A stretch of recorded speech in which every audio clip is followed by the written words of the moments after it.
I could be red, I could be blue, I could be one blade or bi, I could be hurtful, I could be purple, I could be anything you like. I could be Hutt, I could be human, I could be Sith or Jedi, I could be Wookiee, I could be Ewok, I could be anything you like. I could be Luke, I could be Leia, I could be Anakin, I could be Poe, I could be Kylo, I could be anything you like. I could be Death Star, I could be Falcon, I could be X-Wing or TIE, I could be flying, I could be Y-Wing, I could be anything you like. I could be clone, I could be rebel, I could be empire, I could be prequel, I could be sequel, I could be anything you like. I could say no, I am your father, I could say there is no try, I could say I don't like sand, I could say anything you like. You're watching Poindexter Lounge. You already know. You're watching Poindexter Lounge for the unity. Why don't you set aside an hour or two? We'll have a few drinks and a cup of coffee I don't drink. Hi, you're watching Poindexter Lounge. I'm choking on chicken. Hey, you're watching Poindexter. That's great. I don't. You are watching Poindexter Lounge. That's great. I don't. You are watching Poindexter. Thanks for the lights, Jay. Roger Rose and Call of Duty. I smell like onions and you're watching Poindexter. That's great. I don't. And now I'll make the point better. This joint's clever. In the lounge with Poindexter. So Poindexter Lounge, you know that we can get it in. And now I'm headed up like I'm Led Zeppelin. Hi, you're watching Poindexter Lounge. Do you like nerd stuff? Yeah? Then you'll love this. You never know what might happen or who might show up at the lounge. I just want to thank you for being here and being my friend. It's always good to have someone you could count on. And I'm glad you're that for me. That's great. I don't. Ladies and gentlemen, can I please have your attention? I've just been handed an urgent and horrifying news story. And I need all of you to stop what you're doing and listen. Cannonball! Poindexter, you're getting all excited.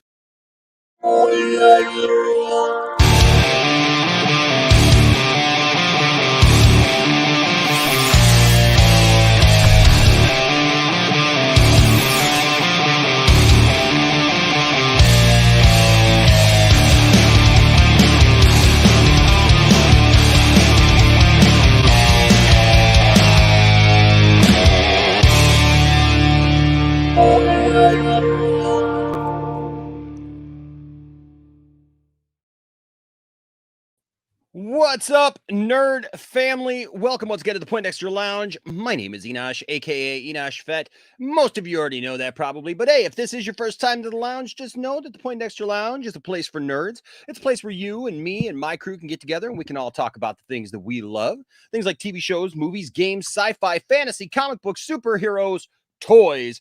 Look for some more toy broadcasting here coming up in the new year, and so much more. And if those are things that get you excited, if those are things that get your head turning, if those are things that get you debating with your friends all day long about movies and all this good stuff, you know, and you just you go, you have your fun, you know, with your friends, and then at the end of the day, you guys give each other a fist bump, handshake, whatever, hug, a little pat on the back, and you go your separate way because you realize that these are fun things.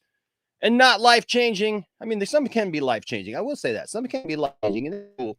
But you understand it's all in good fun. Hey, you found the right place. So please hit that subscribe button as well as that notification bell. Join our growing group of nerds. Join us in our endeavor to bring some positivity to the world of fandom.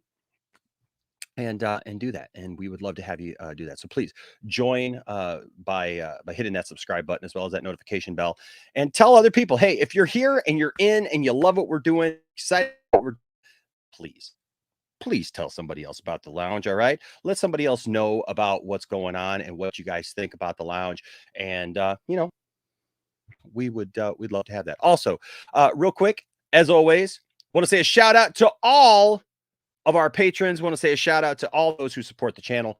Thank you guys so much for your support. You guys are so greatly appreciated. We're just very, very thankful for each and every one of you. And of course, all of the members. Thank you to all of the members. We're so grateful to each and every one of you. And I got to say, we got a new member that I got to wait for him to come up. Where is he going to come up? When's he going to come up? There he is. Whoops. And he was gone just like that. Let's bring him back a little bit. There. Whoop. Come on. There he is right there in the middle. Movie Madness Entertainment. That's right. What are you telling me, Mad Max?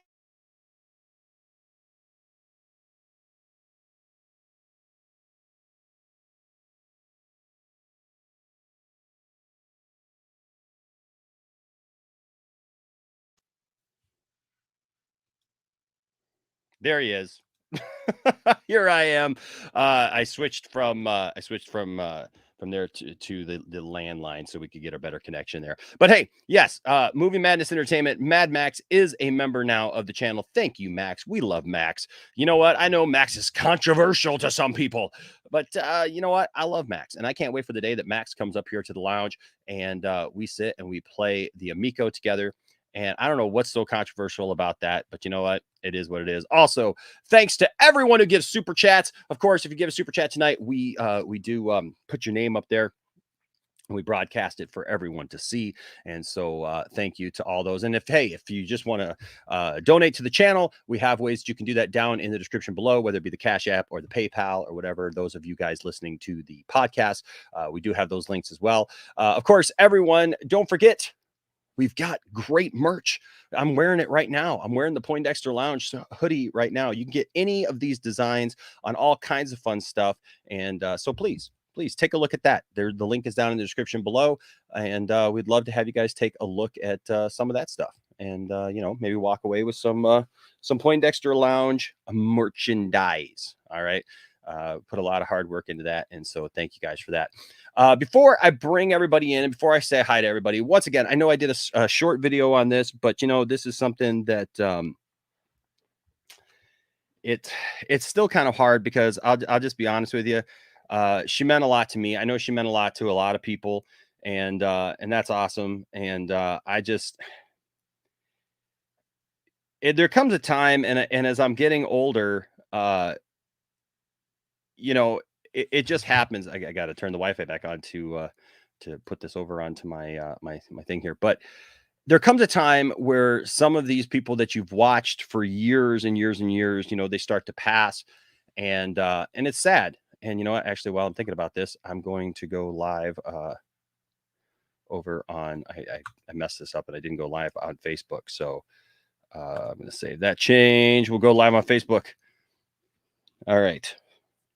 So we're live on Facebook now. If you missed it, all you missed was my intro and my spiel. But of course, it's very sad. We just lost a true treasure and a wonderful, wonderful person in Betty White. And this year stunk for some of this stuff. I'll be honest with you. Betty White is just one of those people that she kind of crosses, she crosses age gaps and everything. She was super funny. She didn't take herself too seriously. And, I really appreciate that about her. She had a humor unlike many other people's. And, she wasn't afraid to kind of, mix it up. Sometimes she could be a little blue. She could work a little blue. But she was great. And a while ago, Conan O'Brien did a cool video when Hugh Jackman stepped down from being Wolverine. He had a thing where he had some other people who were going to possibly replace. And so I just wanted to show this clip real quick in remembrance of Betty White. Name, please. Betty White. What's this for? Wolverine. Just curious. Why me? Is it because of this?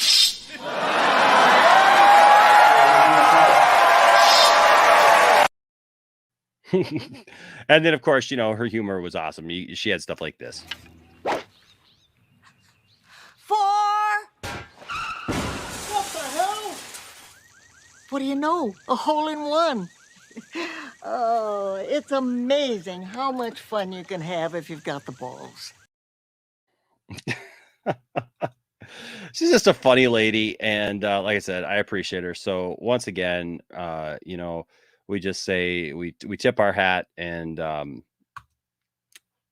to Betty White. What an awesome actress and just comedian, and yeah, it's a bummer. We lost my two favorite Bettys in 2001 or 2021, I should say. We lost Betty White, and of course, then there was my favorite Betty, which was my grandmother. My grandmother's name was Betty as well, and so yeah, but good memories and good times. Let's go to the chat. Let's see who's here real quick. You Do Suck is here. What's up, You Do Suck? I hope you're doing well. Happy New Year. By the way, Happy New Year to everyone. It's a new year. It's the first broadcast of the new year. Well, if you don't count like when we did the countdown and stuff like that, but first show of the new year. We're kicking it in. We're doing it right. What's up? You Do Suck. Donovan has a lot of thoughts here. Maybe we'll get to someone says not only with me, Enosh, this board's as lazy as, but also pathetic in every regard. Not only with me, Enosh, I think I missed something here. You got a lot of comments there, but we'll hopefully get to some of what you're saying. But hello, Donovan. Good afternoon, good evening, and hello to Anthony Beltre. This is what's up, Enosh. The Flash movie sounds trash to me. Erase all of Zack Snyder's movie from the DCU. It's terrible. I feel bad for Andy. Supergirl replacing Henry Cavill is stupid. That dude Vince, what's up? What's going on? Let's see who else is here. Jared Darkside Enosh says, hey, y'all. Kira is here, says, hey, everyone. What's up, Caleb? Says, hey, everyone, Enosh and everyone. The DCEU is dead 2022. We'll talk about that for sure. But yes, please hit the like button if you are here. Give a thumbs up. It really does help. The Toy Villain is here. The Toy Villain, my arch nemesis. A good friend too. What's up, Toy Villain? Antonio is here. What's up, Antonio? Sad news, to be honest. We're going to talk about that. Venomous Prime says, hey, Enosh and crew. Today was very interesting, and I can't wait to hear you guys' thoughts on it. Yes. What's up, Bennett? Says, heck of a way to start the year. Well, we'll get into that. What's up, lovely Tiff-tastic? She's in the room upstairs, and she's with the dogs right now. So a shout out to her. What's up, Anchorman? Anchorman says, I am having a Star Wars movie day, maybe. What's up, Andrew Casali? Good to see you, brother. Caleb is here. Kevin Wagner says, anyone here watch the new season of Cobra Kai? The best season yet. I still have to start it, actually. I haven't actually started the series, so I've kind of gotten behind a little bit.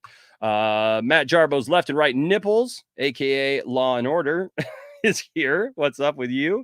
Let's see. Who else is there? Abel. What's up, Abel? Racing Henry Cavill is so dumb. We're going to talk about it. The Dork Knight 23 says, Happy New Year's to the lounge. Happy New Year's to you as well, Dork Knight. Glad to have you here tonight. Let's see. Laser Luke Gaming says, I hope this rumor about the Flash rebooting DCEU for erasing Snyderverse is not true. If it's, well, I guess the Flash is the end of DCEU. Oh, by the way, Happy New Year, Enosh. Thank you, Luke. Happy New Year to you. What's up, Paul Smith says, hey, Enosh, Happy New Year to you and the fam. Hope you are well. Happy New Year to everyone in the chat. Awesome to see you guys. What's up, Goku? What's up? What's up? What's up? I like you, Goku. I still don't think you can beat Superman, but you know what? I like you nonetheless. What's up, Chuck? What's up, Enosh? Happy New Year to you and your family. Thank you, sir. Anthony Strader is here. What's going on? What's going on, Anthony Strader? Says, yo, what's up, Enosh? Good to see you. Gavin C is here. Steven is here. Says, what's up, Enosh? No, the Flash does not erase the Snyderverse. We're going to talk about it. Chris Din, another member here of the channel, says, Henry, Enosh, great to see you. Chin Fin here. Brunch? I hope not. What's up, Cherie? Love Cherie. Good to see you here for sure. Mods, if you could if you could help me out by blocking some of these people, that would be great.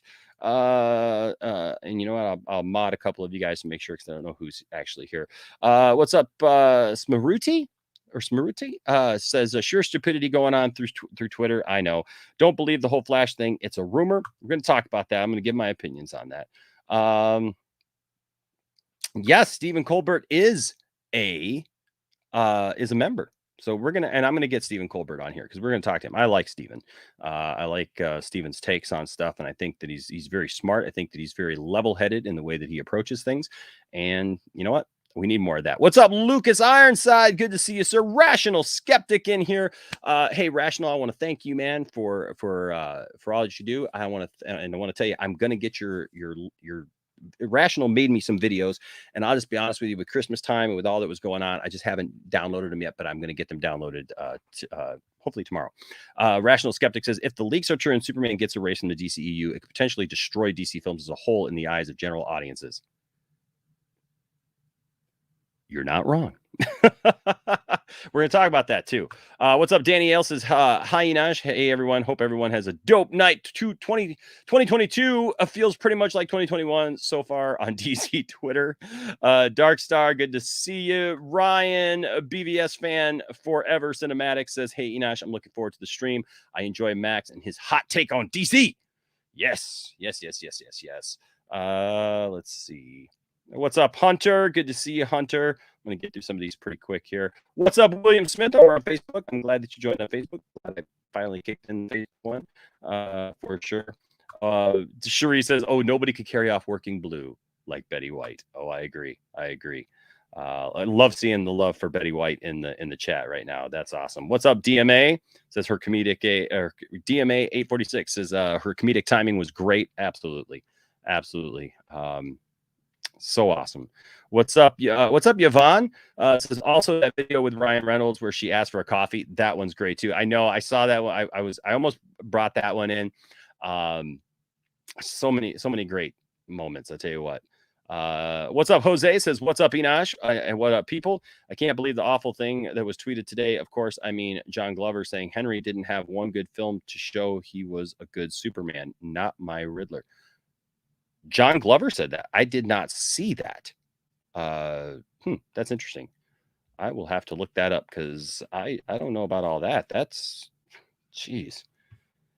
Look, there's a lot of butthurt people, I'll be honest with you, over the Snyderverse. And I don't know why. Yeah, I don't know why. Oh, yeah, I'm seeing it right now. Somebody named Seth Travis tweeted, Henry Cavill is Superman, and then John Glover tweeted, just never had one good film to showcase it, sadly. And then Ramon, though, came back with 3 good films, best Superman arc ever. I agree with that, but yeah. I don't understand the way people take these have taken him personally. I don't know. Efren, what's up? Good to see you. Says Enosh rules. Thank you, Efren. Appreciate that. Big Dub Reaction says, hey Enosh. Hal Jordan is here. Nice. Hey Enosh, first time here and Happy New Year. Thank you, Hal Jordan. Love Hal Jordan. Hal Jordan is the man. I know I love John Stewart. I know a lot of people grew up with that, but I grew up with Hal Jordan, so I appreciate the screen name for sure. What's up, Katsuka? Good to see you, Katsuka, up in the house tonight. And Sean is here. What's up, Sean? Luke Bros here says, man, when Superboy Prime arrived in the new season of Cobra Kai. Just kidding. Dude, that'd be awesome. That'd be awesome. I just got the new Superboy Prime action figure, by the way. And it is a bunch of fire. Faux show. All right. Let's see. All right. I think I'm good. I got to block these people. Okay. So I'm going to bring some people in so I can get over to the YouTube portion. What's up, John McIntyre? Says Grace also reported that Wonder Woman 84 would be a Flashpoint story and reboot the DCEU. That's true. And let's not forget the whole Black Mask dick pics in Bird of Prey. I know. Yep. We're going to talk about that. But thank you for bringing it up. I do appreciate that. What's up, Fam Long says, hoping you're having a good day, Enosh. I am. I had a great day. I spent the day watching shows with my wife, just hanging out and prepping for tomorrow for church. And so I'm really looking forward to what's going on tomorrow. Says, I'm looking forward to hearing your thoughts on the Flash movie leaks and rumors. Thank you so much. Anthony Grigsby, my brother from down under. But we got a lot of people in the chat tonight. A lot of great people in the chat. What's up, man? Hector is here. All right, I'm trying to get to everybody, but you know what? I think we got to get through here. We got a member super chat. Okay, Anthony, thank you so much. I'll take a look at that in just a second. Chris Din here with a $1.99 super chat. Thank you, brother. appreciate that. Let me see. I got to get to. I so wish StreamYard would just would fix this. They have not fixed this yet, where we can see these member super chats, and I don't know why, but they have just not fixed that yet. So so I will find that member member super chat, Chris from Kristen. All right. But Kristen here says, Ann Sarnoff has been in hiding. She's still hiding, man. She's still hiding. Hinkerman says, Tiff, has Enosh ever had a Star Wars meltdown? I don't know. I don't know if I have or not. What's up, Patrick Childs? It's a great mindset to have, Jose. I think having a conversation there. Let's see. And I think I'm all caught up. I am caught up. All right, awesome. Gavin says, Enosh, is Superboy Prime something you would want done in live action? You know what? Honestly, I really like Superboy Prime. I got a ton of Superboy Prime action figures, and not only that, but Superboy Prime was something that I had. I've got the original comic book when Superboy Prime was first introduced, so it's something that's kind of special to me, if I'm being quite honest with you. So yeah. Okay, I'm going to share this real quick. All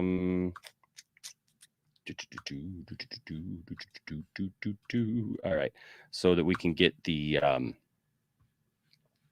oh, you know what, I'm going to do it this way instead. Hold on a second. I'm going to stop that.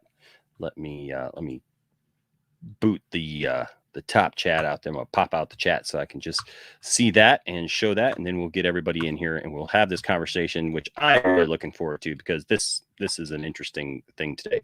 So You Do Suck has been a member for 4 months. Has his here, and he says DC is making a big mistake. I agree with that. And then I also had this one, Chris Den, member for 11 months. Awesome, guys. So glad to have you guys here. Says Kathleen Kennedy has been in hiding. Memories. Okay, it was a kind of a repeat of that one. But hey, thank you guys so much. Love you guys so much, and thank you guys for being members. All right. That being said, we got some great people that we're going to talk to tonight and have this conversation, because it's an important conversation to have. Here we go. First of all, we got Caden. What's up, Caden? What's up, Enosh? Yo, how you doing, man? Did you have a good New Year? Yeah, I had a good one. How was your New Year? Good, man. I had like 20 people over last night. We had the arcade up, because I got my arcade room. We were all I got my Tron arcade game, and dude, that's nice. Tiffany put the whole thing together. Ooh, the sun went down. Yep, there it is. And man, we just had such a good time, dude. We played games. We just it was super fun, man. It was really good time. It's been a while since I've had that kind of fun, so it was good to have. Also, ladies and gentlemen, here tonight we've got Crazy Joe. What's up, Crazy Joe? All right. He says, I'm going to the toilet. You know what? I'm gonna take from his surprise. I'm gonna take from his surprise. On site within 2 hours from 9 o'clock. Have they not arrived yet? Oh, I think he's on the phone call. I don't think he can hear me. I think that was literal. Oh my god! We were all here for that. You were here and I was here for that. He was literally talking to someone on the phone. Oh my gosh! Oh my gosh! That is hilarious. That is hilarious. Wow, you can't write this stuff. I'm telling you, you really can't write this stuff. Oh my god! He was on like a phone call or something. It was just like, oh my gosh!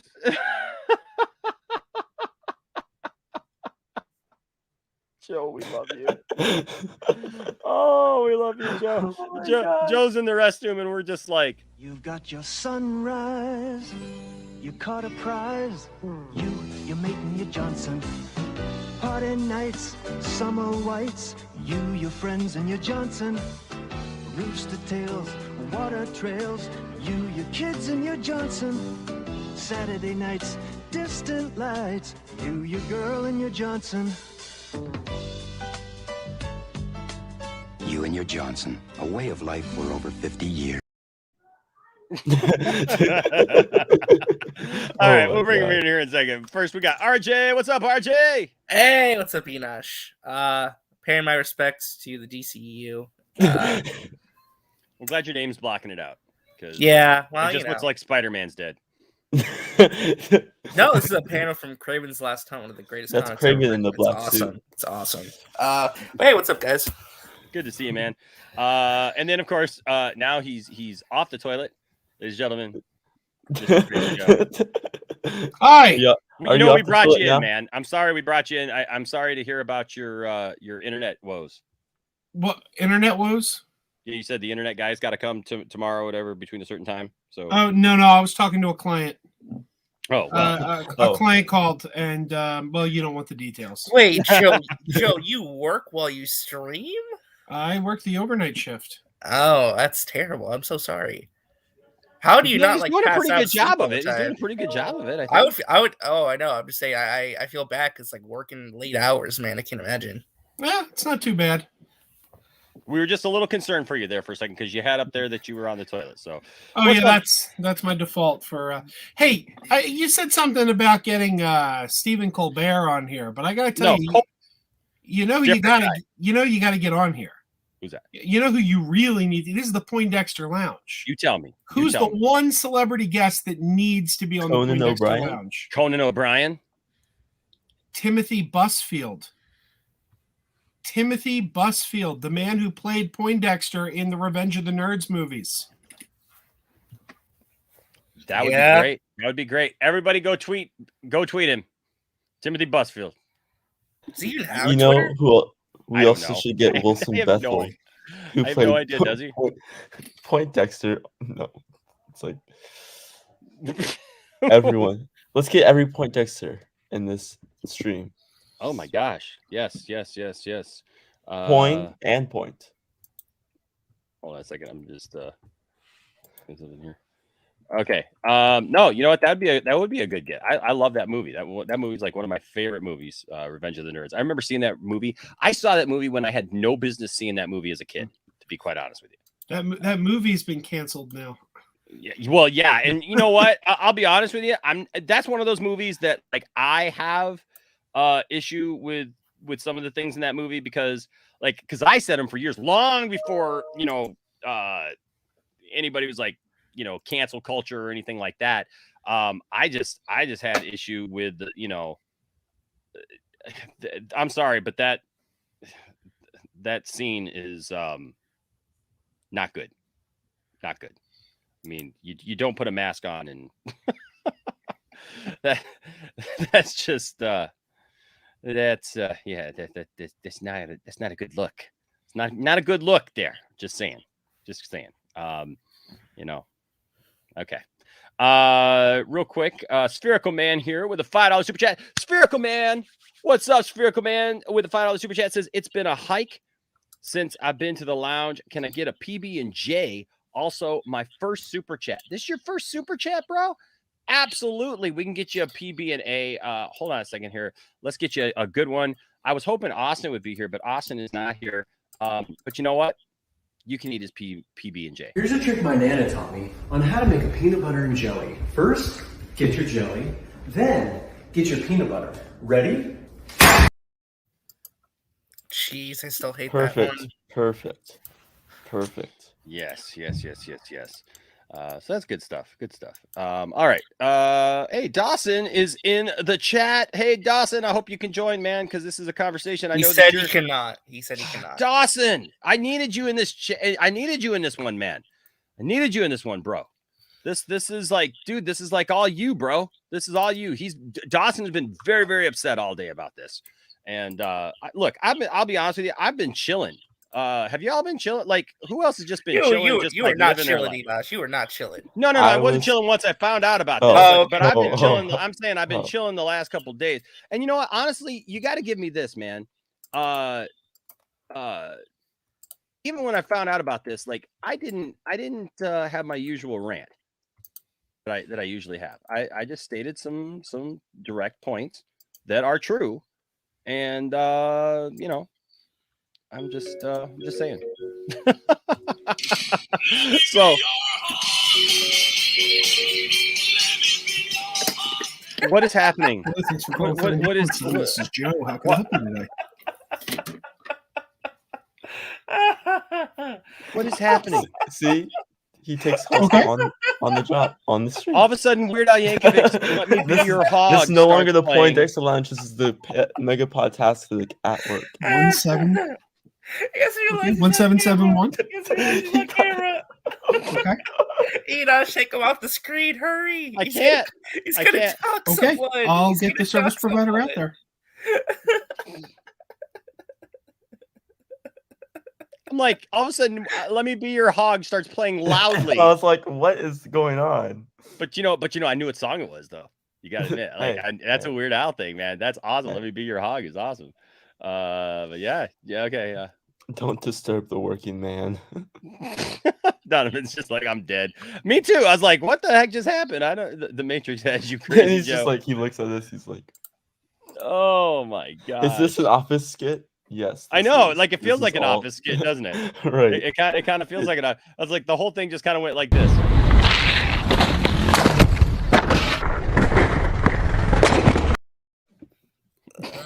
What the heck? Totally got derailed. All right.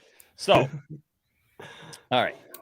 thank you to everyone who gives super chats. We appreciate you guys. Yes. All right. And thank you to all the 89 people who are watching right now. That's awesome. Awesome. Okay. So today news came out and By the way, Happy New Year. Happy first day of a brand new year. yes, Happy New Year to you. And sir. WB decided to give everyone a poop sandwich, it seems like. Well, because that's how WB kind of rolls there, buddy. If you mean they gave us a load of bullshit, I believe that because it's not true. you don't think it's true? No, not a word of it. Not a chance. Not a chance. Okay, so I got to bring these up. I wish I had Joe's optimism. I saved all these tweets and stuff. Yeah, but then Twitter does the thing. Yeah. Twitter does the thing where it makes them into something else. So give me 2 seconds here, and because I got to remove the word small at the end of JPEG because for some reason they can't just let you download a JPEG from Twitter. So, but okay, I got it now. All right. So all these tweets came out today about, of course, none other than the DCEU and the Flash movie. Now, look, I've gone on record saying that look, I'm going to go see the Flash movie. I've tried to give it. You guys know, I've tried to give it a chance, right? You know, I've said, you know, look, I'm not just going to hate on it just to hate on it. I am going to try to give it a chance. But you know what, guys? There comes a time when I feel like I can only go so far with something. You know what I'm saying? Like where I feel like, you know, it's just like, I don't know, Why? Anthony. I don't know if he's gonna be watching Flash. I don't know. You know, you seen this movie? Well, so okay, I am gonna see the movie. And you know why? Especially now, I'm gonna see the movie because I gotta know if this stuff is actually happening or not. But you don't have to go opening weekend. To be fair, I do not have to go opening weekend. I do not have to go opening weekend, and you know, I'm just saying, I don't know how I'm going to see this movie, but we'll get to it when we get to it. So yeah, it just. I'll just say this. Yeah, I'll just say this. Look, for the people you guys who don't know. For the people who don't know what it means. Yeah. Let's get into it. I've got everything saved. For some reason, it's acting weird, but I got it now. So hey, it's been trending all day today. It's like it has been trending all day. Yay for DC trending. Yes. Not for a good reason though. Okay, so we'll get to Grace Randolph here in a second, but Grace was the one who started it all. I know. Yeah, but I'm gonna go backwards. I'm gonna go backwards. Okay, I'm gonna hit Grace Randolph last. So here's some people here. Viewer Anon, you sent that to me. Yes, and I will say this: I can verify some of these people in case anyone has any doubts. Viewer Anon is a person who gets access to test screenings. He's somebody who gets access to test screenings. He knows when test screenings are happening. He has access to test screenings. He knows a lot of stuff. Okay, so just for clarification on who this person is and why people listen to them, just so you know, going in. Oops, hold on. Wrong in the world. According to RJ, Viewer Anon knows lots of stuff. Kind of, yes. Kind of, yeah. Kind of. Here's kind of, sort of, maybe. And I've said this for a while. If it was just Grace saying this, I wouldn't put much value in this. I'm just going to be honest. Thank okay? you, Xena. Xena. Xena. Thank you, Zeno. I Xena. appreciate it. No. Don't do that. Don't. Not because my slip up. No, Zeno. Thank you. Zeno. Says scoops are dumb. I came over. Well, it's because we've had an entire debate over on Max's streams about scoops. Oh, and did you? stuff, and Okay. It was, okay. Well, it was very contentious. I'll say that. My computer's acting weird right now. Okay. So Chris Dan with a $4.99 super chat. Thank you. Says Grace Randolph also said that Ryan Reynolds was in Snyder Cut. Yeah, no, Grace has gotten stuff wrong before. That's why I want to clarify. She's not always right. She's not always right. Okay. If it was only Grace saying this, I would not care. Okay, well let's go right to this and take a look at what was said. So viewer Anon, is it Anon or viewer Anon? Yeah, it's Anon. Anon. Okay, so big honkin' DCEU spoilers. I hadn't heard all of this before, but I'd heard enough that leads me to believe it's true. Affleck wiped out, Keaton in with Batgirl as successor, and a new Justice League being formed. I think Grace Randolph is right on this one. Then we got Riley Johnson. And he writes for Fandom Wire. And Okay. this was retweeted by Daniel RPK, who's another scooper. Okay. Now, since then, Daniel RPK did retract the retweet. That's the update. But Riley Johnson still writes for Fandom Wire and some other websites. So just clarification on that. All right. Says, I can confirm that these, the Flash movie reports are true from what I'm hearing. Got to say, I'm disappointed with some of it. We'll see how everything turns out. Then you got My Time to Shine. Hello. Yes, so if you don't know who this person is, let me tell you the story of My Time to Shine Hello. This is somebody who works, just to go back, they are a mod on the Marvel Studios spoilers. Love that you do suck. Yeah, she was wrong about that. Absolutely. So My Time to Shine Hello is a Reddit mod for the Marvel Studios spoilers subreddit. Now, she seemingly works somehow for Marvel Studios or works at Marvel or something. She has been spot on with her leaks. I will just say this is someone who very much frequents that subreddit. She got pretty much all of Loki right. She's the one who leaked a lot of stuff about No Way Home, which was about, I'd say, like 90 to 95% true. There was some dialogue that she said that wasn't accurate. Okay. Otherwise, So they've said some stuff and they kind of know. So, okay. Yeah. So let's get to what they say. So it says, My Time to Shine Hello says, I don't usually tweet about DC stuff, but I had a friend who has seen The Flash. How? Wow. Screening or there has been no screening of The Flash. It's not done. Like executive screenings, not like sometimes there are executive screenings or like secret test screenings. Sometimes they invite friends and families. I call BS on this because the movie ain't done. I call BS. Well, they still do tests. Hold on. Literally nobody else. And I'm not trying to cut you guys off, but I'm just saying because you were just talking at the same time. I'm just stating the point that nobody else has been to any of these. Nobody else has said anything about being to one or there being one that's going on. I just call a little BS on this right away. I was going to say sometimes they do test screens for movies. That I know they do. I know they do. But you know what? I call BS on this one. I mean, I can't speak for the rest of them. You know what I mean? But I kind of call BS on this one right away because to say well, first of all, the take time to actually tweet. Like I don't usually tweet about DC stuff, but I have. Or Habe, a friend who have seen The Flash, and the movie will erase every movie Snyder has done. Man of Steel, Batman v Superman, and Justice League never happened. Now, first of all, can I say something? I don't give a crap what DC does. I don't give a crap what WB does. I don't care what they say in the movie because you know what? Here's the thing. They don't erase anything for me. Or any of the other fans of these films. You cannot erase a film. You can do it in your continuity, but you know what? I can also throw your film in the trash. Okay? Your film does not take away from... the multiverse exists. And that's another reason why the multiverse exists. Like the wording is so weird with this. I don't think it erases anything. I think what the Flash does, it makes a new universe / timeline where Man of Steel and BVS and Justice League didn't happen. It doesn't erase it. It just starts a new one where those three movies didn't happen, and there might have been an alternate version of Man of Steel. And you know what? Yes, yeah. and see. Here's the thing. I am down with that because I am down with. At this point, I'll be honest with you, and I want to get through these. I want to read all these, and then you should probably keep reading. I want to keep reading because I want to get through these. But I would just state just right off the bat that at this point, I just kind of want him to reboot everything. and what move I've been on. saying. Let the Snyderverse. I still want the Snyderverse to continue. By the way, shout out to 101 people watching right now. That's awesome. So listen, let the Snyderverse continue in its own little universe. If the Snyderverse is going to continue, go on, do your other thing. I don't care. And again, I will say this again, that none of this would even be a big deal if Warner Brothers just let things like play out. Like literally, you're talking, just let something finish, and then everybody would have been fine. Everything would have been fine, but they can't do that. But let me get through this other stuff so we can actually talk about everything that's said.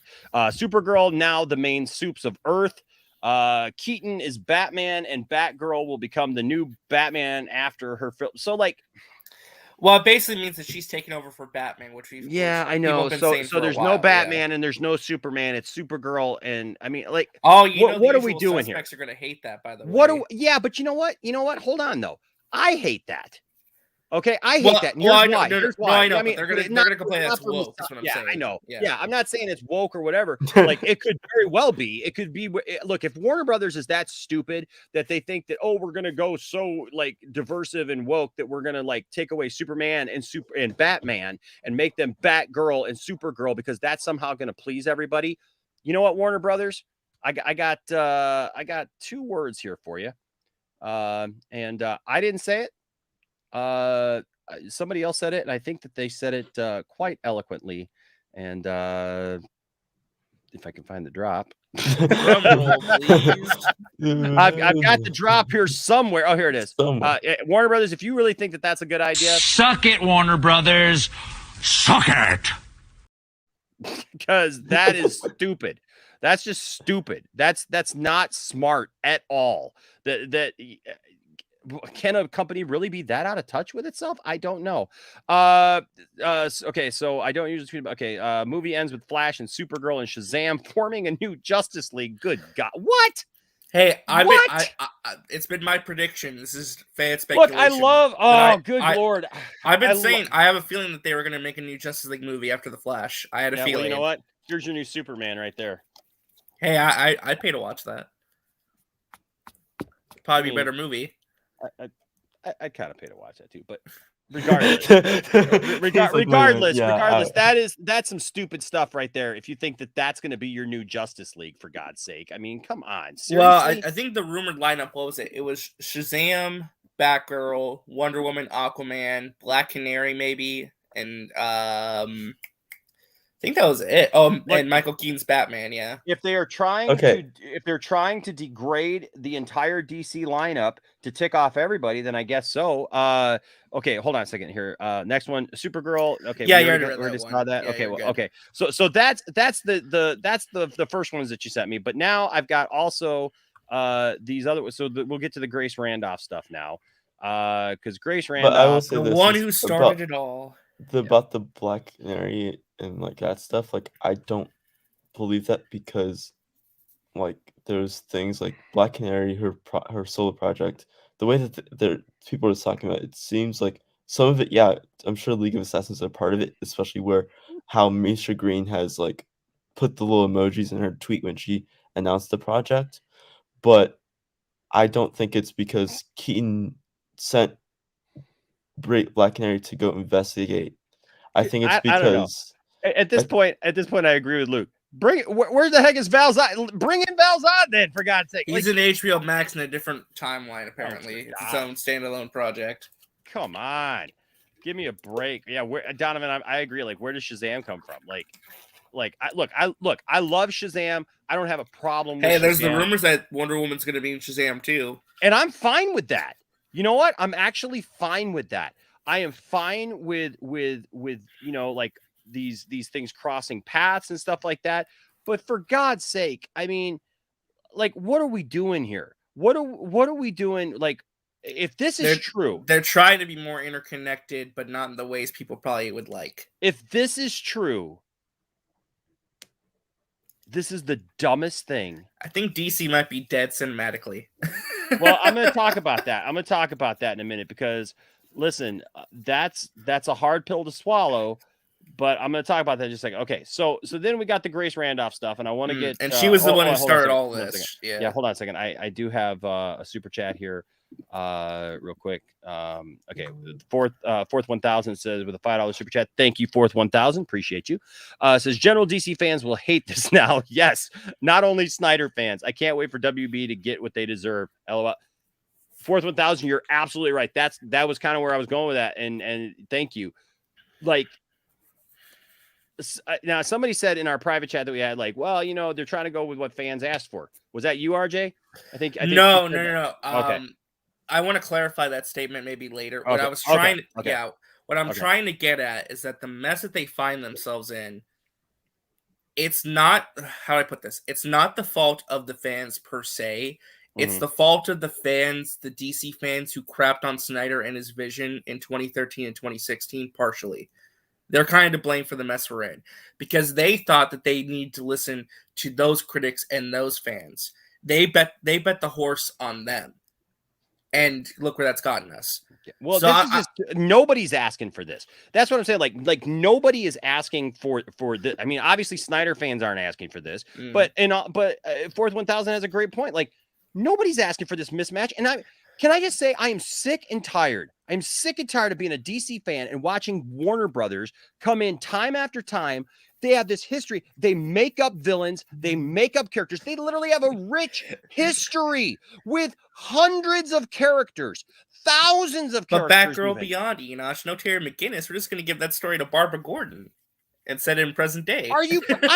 Listen, I will be honest with you. I'm not even the biggest Batman Beyond fan. Okay. I respect it and I've watched it and everything, but I'm not. I know that there are people who are like really passionate about Batman Beyond, right? And that's great. Batman Beyond is great for what it is. But for God's sake, you have an opportunity to do something like Batman Beyond here, and you're gonna like screw that up. Batgirl doesn't need that. Can I just say that? Can I just say for like 20 years, people have always wanted Michael Keaton to mentor Terry McGinnis in live action, and now we're probably never gonna get that. And also the whole thing about Batgirl needs a Batman 24/7. Like that whole thing is weird because Batgirl, the way she started out was she was just a girl who Barbara Gordon was just some college student girl who put on a Batman costume and fought some thugs in the alleyway. And then Batman saw that that he would shoot, and she didn't want nothing to do with him because of her father saying, "Oh, he's not as great as everyone thinks." Not he even is. that. But Batman didn't want anything to do with Batgirl either. So Batgirl had to fight her way to be accepted by Batman. That's a great story. We got to get in these Grace Randolph things here. But Rational Skeptic, real quick, did say, "This is interesting. This could be something. I don't know." We got to get Mikey Sutton on the channel. Like Mikey keeps asking to come on the channel and keeps talking. Like, would you guys want to see Mikey Sutton on the lounge? You guys tell me, because look, I'm not usually a scooper channel. I don't usually do a lot of that kind of stuff because I don't like to put my name out on the line for stuff that may or may not happen. But if you guys would like to see Mikey Sutton on the channel, I will definitely have Mikey Sutton on the channel. But Rational Skeptic says Mikey Sutton because I like Mikey. It says Mikey Sutton said apparently Hamada and Emmerich know they're out after the merger. That's why all this goofiness is happening. It's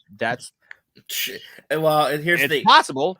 Fourth 1000 here says with a $5 super chat, thank you so much. Says WB is unwittingly raising the appraisal value of Snyder's work for those audience who don't like it. It's Justice League all over again. Keep it up, WB. Just ruining this stuff, like literally just driving the properties right into the ground. It's needless changes that don't need to happen. You can go in a different direction, but still honor the characters in their canon and like their character identities at their core. But to make needless changes, I just don't understand that. I mean, we'll get into that's it what later. I'm getting sick of. That's what I'm a getting little sick odd of. to me. That's what I'm so sick of, though, because I'm sick of them. I'm sick of them trying to create stuff that they don't need to create. Well, they're trying to put creative spins on stuff that don't need to have creative spins because fans would accept the traditional version of this stuff. But it seems like they want to put their own personal stamp on these properties and characters rather than actually create what the fans actually want, if that makes sense. Yeah. Does anyone actually believe this, though? Well, so that's what we're getting into because, like, that's the problem right now, Joe. I don't want to believe this, but it's like it's getting all this traction. So let's go over what Grace Randolph said. Okay, can we get let's do that real quick and then I think the longer one's the first tweet. It's like a thread goes. Yeah. Okay, this one right here. Yeah, that one's the. Why is it? It's not going to it. Okay, I guess I gotta do it that way. I don't know what's going on. There we go. I think I gotta reboot. I think I gotta reboot my computer because I think it's like how like your computer just like all of a sudden starts doing weird stuff. It's like I'm trying to click on it and it's not going to it. Yeah, so I think that's the problem. Okay, so Grace Randolph here says, as I've told you with update, the Flash is Batfleck's final appearance. Old footage of Cavill used on TV. What's that? they're gonna use stock footage of Henry Cavill to put him in the movie, but he won't actually physically appear. He will appear in stock footage. The rumors that's from Man of Steel because they're gonna go back to Man of Steel, so it'll be TV footage of him there. If that's true, that's kind of lame. Like, why not bring Cavill in? What? Yeah, they're gonna use stock footage of Superman to acknowledge that he exists. So you see Henry Cavill, and you'll see him be erased. I guess. I don't know. What the heck is that? Well, apparently they're done with Henry Cavill is what they're saying. Yeah, well, screw that. New Justice League formed. Yay. Supergirl is new Superman. Keaton working with Black Canary picks Batgirl as new Batman. This is new DC. Let's be open-minded and give it a fair shot. A fair shot? Like all of this right here, like all of this is the worst idea ever. Like seriously, I was so excited. Like, you know what? You know what's really frustrating is I love Michael Keaton, guys. I love Michael Keaton. I love Michael Keaton's Batman. It's not his fault. It's not his fault, but they are literally trying to ruin my excitement about Michael Keaton being back. Why? For the love of God, just tell me why. Why don't they respect their own properties? Why it's like the Suits. It's like these executives, whether it be, I don't know, is it Hamada, is it Emmerich, is it whoever, are sitting up in these ivory towers and they've never opened a comic book and they're like, hey, let's create a character. I mean, I know these guys weren't around back in '87, but it's like, hey, let's make a nuclear man. That would be cool. Like that's the mentality here. Let's not, let's bring in Supergirl, but not the Supergirl that everyone knows and is in the comics. No, let's create one, which is fine if you're going to tell a multiverse story, but let's make her an untested, unproven character that we literally don't know who this character is, why she exists, what's her motivation, nothing. Let's make her the Supergirl of all the importance. The Superwoman. That's how you know it's bullshit. No, Joe. No, Joe. This okay. I would love to believe you, but this is, dude. Listen, man. This is how DC has been doing its stuff now for the longest time, and that's what concerns me because when you see stuff like that, it starts to sound like, oh crap. That sounds like something that they would do. And I said this earlier, but the only reason I even give this a shred of, I even look at this somewhat seriously, is because there's other people saying the exact same things for months on end. And, not if it was just Grace, I wouldn't care. Like I said, if it was just Grace, I wouldn't care. That's the thing. So a couple of super chats, and then I gotta get my next guest in here because he's awesome. Obi Sanders with the $4.99 super chat. Thank you, Obi. You're awesome. You're awesome as well. Says even if this stuff is true, what if the Batgirl and Supergirl movies are actually good movies? If that it's that that's all that really matters. Look, Obi, you're right. If they were good, that's fine. I hope they're good movies. I hope they're good movies. The problem here is that the execution is horrible and it alienates people. It's literally it's not going to matter. It's not really going to matter if it's good because honestly, it's a bad idea. It's a bad the execution of it is so bad that it's going to turn people off before they even give it a chance. And so it's going to actually bring in negativity before they even have a chance to even show it. Let's see. Jim Ross or Luke Bro here with a $1.99 super chat. Thank you, Luke Bro. Says Jim Ross, WBUSOB. Why? Tell me why. Yes. Gosh. Okay. So, and then real quick, I like this one. Michael Keaton without Tim Burton sucks. Michael Keaton without his iconic world sucks. Michael Keaton as some Nick Fury guy sucks. Michael Keaton without adapting Batman Beyond sucks. Oh, they Speaking will of, adapt okay, so Batman somebody Beyond. who doesn't suck, and is a good friend of mine, and I love this guy dearly, Mister. He's our newest member of the channel. Don't forget, you can be a member for as little as $1.99, and we're going to do some cool watch parties coming up, guys. I got some really cool things in this new year. We're going to make your membership really count. We're going to make your patron donations really count by really giving you guys some good exclusive content on that stuff. So sign up today. But ladies and gentlemen, Mr. Mad Max from Max Movies, what's going on, buddy? Do we have rumors and speculation here about the DCEU and the Always, dude. Snyderverse? Always, oh, bro. Wow. Always, I just had a hot stream. Actually, I have actual footage of them making the Flash movie with all this stuff. You guys want to see it? Sure. Somebody just said to me, it's an official scoop right here. Well, what were they actually making in that video, though? Like, what were they actually making? Honestly, I don't know. I have good news for people. It's still rumors and speculation, yes. And this is accurate from what I've been heard. I went to Sil and Mikey. People are very skeptical of them. I actually had a skeptic interview Sil on my show, which was interesting. But they say the thing that's happening is you're getting a lot of sources, a lot of scoopers spilling the tea about the exact same thing. So at one point, but where are they hearing it from?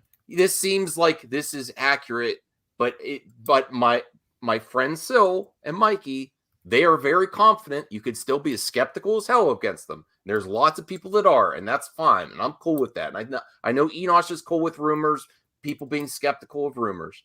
Absolutely. They are very confident that this was the original plan, but it may have changed. So they reported on this 10 months ago. They have the receipts to prove that they reported on this exact stuff 10 months ago. And they were told shortly after from their sources, and you could be as skeptical as we're just giving you what they said. They're very confident that they've changed direction from this being it, and that's it, So we'll have to wait and see. No one knows for sure until we actually see the film. But I don't want to give anyone false hope. But there's also sources that this was the original plan and that they may have changed direction. But don't get your hope. Don't, like our good pal Brian says, don't let your hopes and expectations ruin it for you if that doesn't happen and if they stick to this. Sure. This very well could be the way they go. But there's also, it could have changed. You don't know. Look how many times Spider-Man No Way Home changed before it got the release. You just don't know. Well, it didn't change before release. They just had a different plan before they started production. Well, in production, even things change, RJ. Okay. It happens. Yeah, okay. Real quick, William Powell here with a $2 super chat. Thank you, William. Says, fire everyone. Fire everyone. Hashtag fire everyone. I mean, why not? Andrew Casali here with a $5 super chat. Thank you, Andrew. You're awesome, buddy. Says, let's face it, WB will continue to run DC into the ground and take a crap on their characters just to get the money Marvel makes till the end of time. Well, they're never going to see that. They're never going to see that. And I do want to finish this up, but first, Joe, what were you going to say there, buddy? Well, where's this notion that they're running their characters into the ground? If we look at the last several years, from 2018 on, they have meticulously rebuilt this universe. When coming out of 2017, there was a lot of there were negative critical reviews, negative fan reviews. The discourse regarding DC, from Sad Affleck to like everywhere online, DC was a joke. But then they gave us Aquaman, then they gave us Shazam, then they gave us Birds of Prey. We started seeing actually positive critical scores coming out of these movies. We started seeing them get billion-dollar movies. I mean, we're saying run them into the ground. I have watched them these last few years triage this franchise and turn it into something that is building up itself. And I can't believe for a second that they're building up just to make it go away. That doesn't make sense. I've been believing for the last several years they've been building to a Justice League. I'd argue that Wonder Woman 84 kind of ran that character in the ground. But Joe, I would say this. Joe, I would say this. I understand. They're your still in optimism. the ER. Yeah, to me. Joe. Yeah, Joe. Look, hold on a second. So Joe, I understand your optimism, and I like your optimism. I like it I'm too. a DC fan. I will find something positive in anything I can as a DC fan. Here's what I think. So the reality is like, look, I like Birds of Prey, right? But also I look past a lot of some of the flaws in Birds of Prey because I like the film as a whole. But the reality is that culturally, nobody liked Birds of Prey. Right. That's not true. Dude, that is A mostly lot true. didn't. The general we have to stop saying nobody. A lot didn't. Yeah. Okay. A lot didn't. Okay. Yeah. A lot didn't like that. Wonder Woman 84 did not present the character in the positive way and in the powerful way that she had been before. It actually took away and actually took a huge step backwards. Aquaman, I like the movie. It was isolated. It was great, but it's an isolated movie. It does not. It's a great movie. It doesn't move it forward, backward. It's just it was an accidental $1 billion that I love Aquaman. Even the studio was shocked when it made $1 billion. Joker. Most of that was overseas, by the way. Yeah, Joker. Nobody saw that coming. Totally disjointed from the entire universe. That wasn't their plan either. Nobody saw $1 billion franchise, or they're going to try to make a franchise of it, but nobody saw $1 billion opportunity there with Joker. Okay. You look at other movies like the Suicide Squad that just came out. I know a lot of people, especially Snyder fans, they have a huge problem with it.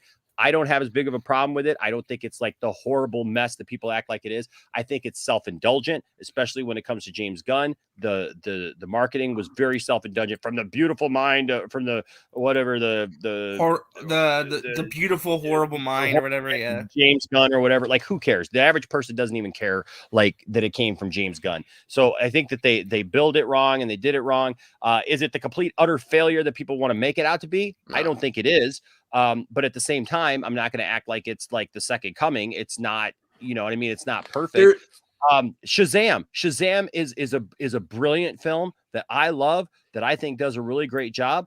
But let's be honest, Shazam didn't break any records. Shazam was modest. It did fine for what it is. They couldn't even accomplish one cameo. It was Superman, one cameo. That's not a healthy universe. That would have made more money. If they biffed the cameo in that movie. And that's on them. And so like the thing is that as much as I appreciate your optimism, Joe, and I never want to push. I don't want to push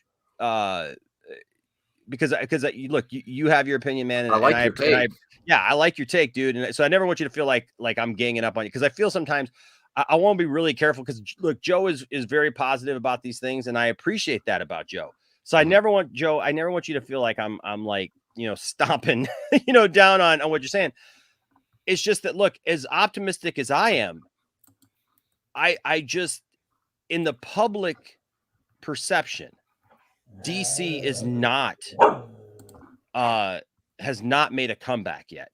DC has not risen the standard process. They've not risen the standard. And I agree with Max, though. If we're going to give it medical terms, they're still in the ICU. They ain't out of the woods yet, because some of this stuff is not. They've had glimmers of hope.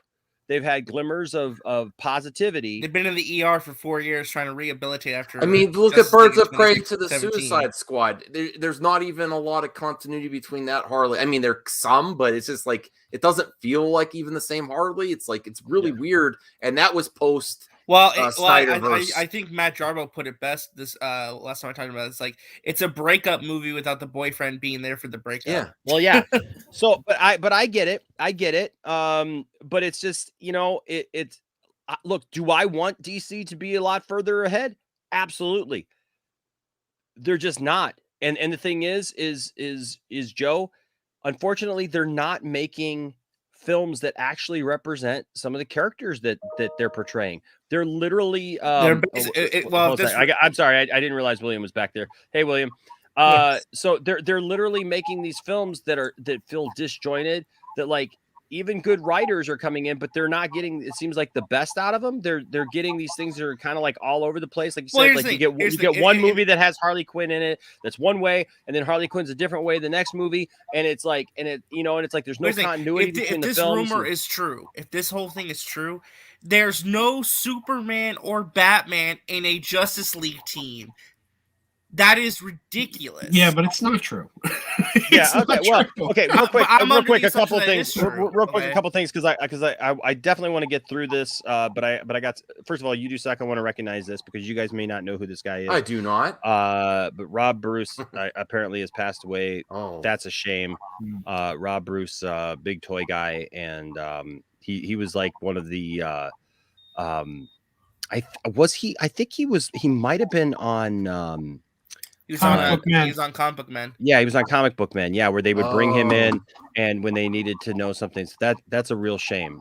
So hey, rest in peace. He actually helped me get my Mr. T standee that's in the corner here. Did he really? I didn't know where to get one because they were out of print, and someone said, "Why don't you message Rob Bruce? I bet he'll know."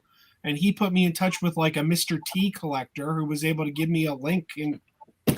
That's awesome. That's awesome. Ob Sanders here with a $1.99 super chat says, by making Joker a hit movie, we asked for this. Well, look. How so? I don't know how. Ob, I'll be honest with you. I don't know how the Joker movie. I'm not seeing the correlation. Yeah, I'm not seeing the correlation with that either. But look. I like the Joker movie. Things can exist. Can I just point that out? Look, things can be different. We don't have to, everything doesn't have to be the same. Like we can have different types of films, different types of characters and the way things are. That's okay. Right. The problem is that we get on these things sometimes where we act like it all has to be the same or just the way that I like it. And it doesn't. All I've ever asked for is give me a little bit of respect as a fan. If you show me something like Zack Snyder's Justice League or something like that, and you're like, hey, here's this, and then you don't finish that, well, it's like getting me all excited. I'm sorry. It's like getting me all excited, revved up, and then telling me, yeah, no. Ain't gonna happen. Well, my comparison always is like, it's like if they made Empire Strikes Back, some of the greatest villains, and then they never made Return of the Jedi. It's like you're not going to bring Darkseid and all that and have this final. If you're going to move on from the Superman, Batman, at least give us a good send off and an epic event with one of the best villains. This is the big bad for DC. You present them, you go that route, and then you're just like, we're not going to do it. What? Paul Smith is shut your logical mouth. Yeah, it just is okay. So let's finish this up so we can actually just jump into discussion, not have to go back to any of this. Okay. So this was Grace. We read that one. Yes, we read this one. Let's see. I'm just gonna go. I know these are probably out of order, but I just don't care because my computer's acting weird. Batfleck is leaving. Keaton is coming over. Batgirl is the new protector of Gotham City after her movie. All right. The Keaton Black Canary Batgirl stuff obviously happened. Whoops. Come on. Jeez. The Batgirl stuff obviously happens in her movie to clarify. It's absolutely no fun to cover all these upcoming DC movies from a hateful perspective. It's just too draining. So yeah, to give you my perspective, I'm going to try my best to soldier on. All right. So that's all of her takes. She also said that basically your DC Trinity, your major figureheads for the franchise going forward will all be women. It'll be Supergirl, Batgirl, Wonder Woman. Those are your pillars of the franchise going forward. It's like the usual suspects. Everything they say about the MCU, they fearmonger, is actually happening to DC, where they actually replace the men. And I'm fine with these women being introduced, but if this is accurate and they don't change course and they don't give a good send off to the other characters, this is what. All the fear mongering online, it's going to be chaotic. If this my question is that its own universe? Is that its own female universe? Like we're all the no. See, that's what I'm saying. I wouldn't have a problem with that. This is the main continuity. I don't have a problem with that. This is the main continuity. To put this in main continuity is just like, hey, we don't care anything about our actual properties. We're just gonna make stuff up as we go, And we got a Supergirl. Nobody knows who it is. We got a Batgirl. Nobody knows. That's unproven and untried and true, whatever. We're just going to do that. We're going to bring back Batman from 1989, which I was excited about until you start trying to tell me that it's the main continuity Batman. And at least we still got Shazam and Aquaman. That's something. And I love Shazam and Aquaman. Don't forget. Hey, don't forget. In 12 days, you can stream the upcoming HBO Max series Peacemaker on HBO. That looks Max. funny. The trailer just came out. Looks amazing. Did you see the new trailer, Enosh? No, I did not. It's very funny. Care about and I didn't like Peacemaker in the Suicide Squad. I thought he was cringe. I will say this is that if they retcon BVS out of canon, wouldn't that mean also Task Force X would not exist because the events of BVS basically pushes Waller to push for Task Force X to be made? So that means the Suicide Squad and Peacemaker and whatever they set up in Peacemaker for the next setup for the next Suicide Squad movie and wherever that character goes is now weirdly. Not wrong. That's the question, though. Is this an erasure or just making a brand new universe? Because those are two very different things. But if they're okay, yeah, I know because that. you can construct a new universe that like dances around this stuff to where things still happen just in different ways. But so that means now you have two DCU timelines. And now you will confuse general audiences on what the main timeline is. No, you won't. If you explain it right, you won't. DC's had multiple timelines for 80 years. I know. I'm saying like if you just abruptly like don't like if you don't explain it like the way it seems like they're not going to really explain it. But again, unless they like completely erase it and you see that timeline get wiped from the face of the multiverse, and that's then Peacemaker is what people think. That it was it's not what is it not necessary, because if you're just going to erase what they just had in Peacemaker, then it's not necessary. Because they can retcon something and still keep this. Like look at Crisis as the best example. Things still happen. Bruce Wayne still became Batman. Superman, Clark Kent still became Superman. Things happen without certain other things happening. They can retcon an entire person out of reality. And still move on with other things that happen within that reality. Only certain things that they cherry pick. Right. So they won't. Like I said, I don't have much faith that the guys who are currently doing it would give you the proper explanation.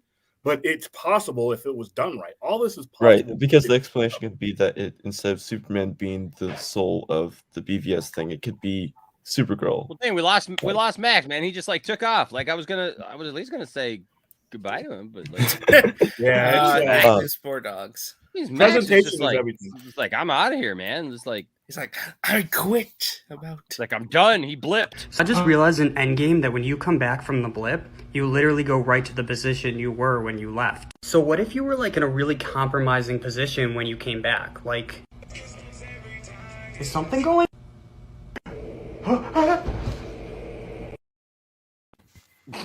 Yeah, he comes back. He's in the stream, but he's not here. Sorry, I had to take a call. Okay. All right. I'll remove you there for a second. Okay. All right. Yeah. So we don't. What? You good? Yeah. No. That's why you said I left. I was just taking a call. I'm back now. Oh no. I was talking about Max. Oh, okay. What's going on? Okay. Real quick, Anthony Grigsby here with an Australian $30.99 super chat. Thank you, Anthony Grigsby. You're awesome, bro. Man, I hope to meet you one day. You're a really cool guy. Mikey and Sil have made the claim centered around the merger, but what about the Ayer cut? There is so much momentum for Henry and Ben. Also, there are a lot of people hoping for it to fail. Warner Brothers is making a big mistake here. Anthony, I agree with you 100%. Look, the Ayer cut, I'm concerned with this because, like, I want the Ayer cut as well. I think a lot of us do. There's been a lot of interference by Warner Brothers. Warner Brothers is supposed to has long been supposedly the studio of directors and allowing directors to have their voice and to know their stuff. Not anymore, man. Like, we have literally gotten a string of movie after movie after movie where there's been interference left and right. And now we got the air cut situation where you got people who want to just see a movie that's literally completed. It's done. According to David Ayer, that movie was finished, done, ready to go, but they don't want to show it. Or do they? Who knows, right? Like, who knows the talks that are going on behind there. Also, when it comes to Henry and Ben, I've said this. Henry obviously wants to play Superman. He obviously wants to be Superman, right? He's gone off on, lately, dude, every interview that the guy does is like, yeah, I got the suit still. It fits. Like, he's making sure, like, it fits. I'm wearing it, he's like, I'm pulling it out. I guess he's pulling it out for his girlfriend or somebody. I don't know. But you know what? Hey, if I looked like Henry Cavill and I had a Superman outfit, I'd be pulling. You know what? What am I talking about? Dude, if I had a Superman outfit right now, I'd put it on for Tiff any day of the week. She makes a great Harley Quinn, so that there's a pair up you can think about. But Henry wants to play Superman like really bad again. Ben, I don't know. I don't even know what to make of that anymore, because Ben has set. At first, he was like, "I'm not." He did it with a question mark. He obviously went through what he did. With Justice League and the effects of that and all those things with the studio and his marriage and all that stuff. And then he came back and he said, I am Batman. He came back and played the character again for Zack Snyder. He came back to this film. It still remains to be seen with whether or not this is his last film, if he's going to get killed off, because there was rumors that he was going to get killed off. And then I saw rumors that no, he wasn't going to get killed off. It was not the end of his story. But now we're hearing rumors that apparently he turned down being in the Batgirl movie. So my question is if he turned down being in the Batgirl movie, how does that correlate with, like, we just thrust Michael Keaton into it? So if you had, imagine if they're doing all this and Batfleck still exists. How does that work? So they just switched everything on a dime and they're just like, oh yeah, Batfleck's not here anymore. So now we're just going to put in, this guy. So I get what you're saying, man. It says there's a lot of people hoping for it to fail. That's the problem that I have right now. Can we just be DC fans again? Can we, there's all this talk about rebooting and resetting and all that stuff. Can we just hit reboot on the fandom as a whole and just be like, hey, be fair, we are DC fans. That's what got us into this. That's what got us into this, is being fans of Superman, Batman, The Flash, all those things, right? And then can we reset things at Warner Brothers so that they stop doing things just like, because honestly, well, that's look, what I'm saying. I don't buy right now when the company hates you. Yeah, I have not always bought into the idea of just like a company being petty and and just like making stupid decisions just to be petty like that. Until I saw it. Until I started seeing it happen. And listen, this is just dumb. I mean, look what happened with the Snyder Cut. Literally 5 days after the Snyder Cut, the Ann Sarnoff thing comes out and she's just like hitting points. And that was a hit piece. We all know that was a hit piece because it literally covered, you can tell that like they were told what to ask, because it was, hey, you're not getting any more Snyderverse. Hey, we're not talking to Ray Fisher anymore. It was also all about toxic fandom. Yeah. Hey, toxic fandom. Hey, no more Ray Fisher. We're not talking to him anymore. Hey, we're going to reboot everything, but you'll like what we're doing. Just stick around for it. You'll like it. We promise. Yeah. Anthony, you're absolutely right. If this is the way that they're going, if I walk into that theater and I see this, what we're talking about tonight, I hate to say, but I've been very public with the fact that like I'm willing to move with WB, willing to go forward. But if this is where WB is going, I will be a fan always of the comics. Johnny Pop put it best. You guys know Johnny Pop, who does 2 Cents on Nonsense with me. Yeah. He said it in our private thread. He said that's why it continues to be that the best DC stories and the best DC representation is in the comics. Hey, don't forget video games animation too. That's going great. Yeah. I mean, animation though has been kind of hit and miss lately. Andrew Casali here with a $5 super chat. Thank you, Andrew. Says, so WB answers to the haters of the Snyderverse is erase Batman and Superman, have a 70-year-old Keaton, and make the Trinity all female. WTF? Crack. That's the only explanation for it. They're not going to do that. We don't know until the movie comes out. I know. I'd put money on it. They're not going to do that. Look, Supergirl was on TV for years. And what was going on the whole time that show was on the air? People were going, where's Superman? Where's Superman? Where's Superman? And then finally they introduced Superman, But and there's everyone also- loved him. but And there's then they gave also him a something we're spinoff. missing, though. Here's something that we're well, missing. hold on though, because There's they a introduced Superman. J.J. Abrams project incoming as well. We have no clue how that figures into things either. Yeah. Look, they look, they did introduce Superman, but they embarrassed the character though. Yeah, Jobber for years. Superman. He was Jobber Superman for the longest time. Like it was I was grateful that they actually changed it for Superman and Lois, because had I tuned into Superman and Lois and it was the same, Superman as that got jobbed out to Supergirl and every other character that came along the path that just wanted to beat Well, they up should on like a Superman. different character. Yeah, But it's a that's- completely but that's different the character. point. But that's the point. They were trying so hard to put Supergirl up. Oh, look, Supergirl. You want Supergirl. And the people were like, no, we want Superman. And then finally they gave us Superman. Supergirl's canceled now. Nobody cares about Supergirl. Everybody's liking the Superman show. I mean, look at your hat. You're wearing a Superman hat. They know that Superman sells merch. I mean, who's out there buying Supergirl merch? No, I mean, some people are. I got girls. The DC Superhero Girls line is very, very popular. But, I mean, they know where their money is. They're not that dumb. Which is why they're making a JJ Superman movie, though. They're making another Superman movie. We just don't know if it's going to be in a main continuity cinematic universe context. So Caleb here with some good points, and I haven't seen the second point or this yet, but it says I'm just done at this point. Caleb, look, I am a lifelong DC fan, but if this honestly is where they go, I may have to take a break. Like, not from the characters that I love, not from the things that I love. I will keep talking about that. We'll obviously keep reporting on it. But as far as being able to call myself a fan of the cinematic universe, and and that goes back to your point, RJ, and I think I surprised you today when you mentioned it in our chat, and I just agreed with you. I said, if this is really where they're going cinematically, we're dead. We're just dead. It's going to be done for a while. Are we truly dead though? Is it truly because here the whole thing is a mess. Because right, okay, so Caleb says, look, after Justice League, I was so burned. Then Aquaman and Shazam came out, I was back in. Then Wonder Woman 84 happened, okay movie. Then we got Zack Snyder's Justice League, I was ecstatic. And then you just cut it off. Now Caleb says something here that I've heard other people say, well, should have just cast Ben's Batman then. I would have actually, if Ben doesn't want to do it anymore, I'd have been like, okay, here's the problem with this now. And I mentioned this in here. So yesterday I had a party for New Year's Eve with a bunch of people who are nerd fans, but they're not like us. They're not on our streams. They're not, into all the behind the scenes stuff. They don't know any of that stuff. All they know is they watch the movies. They're big fans of Batman and Superman and all these characters, right? While we're watching the Michigan game yesterday, which sucked. Don't even get me started on that.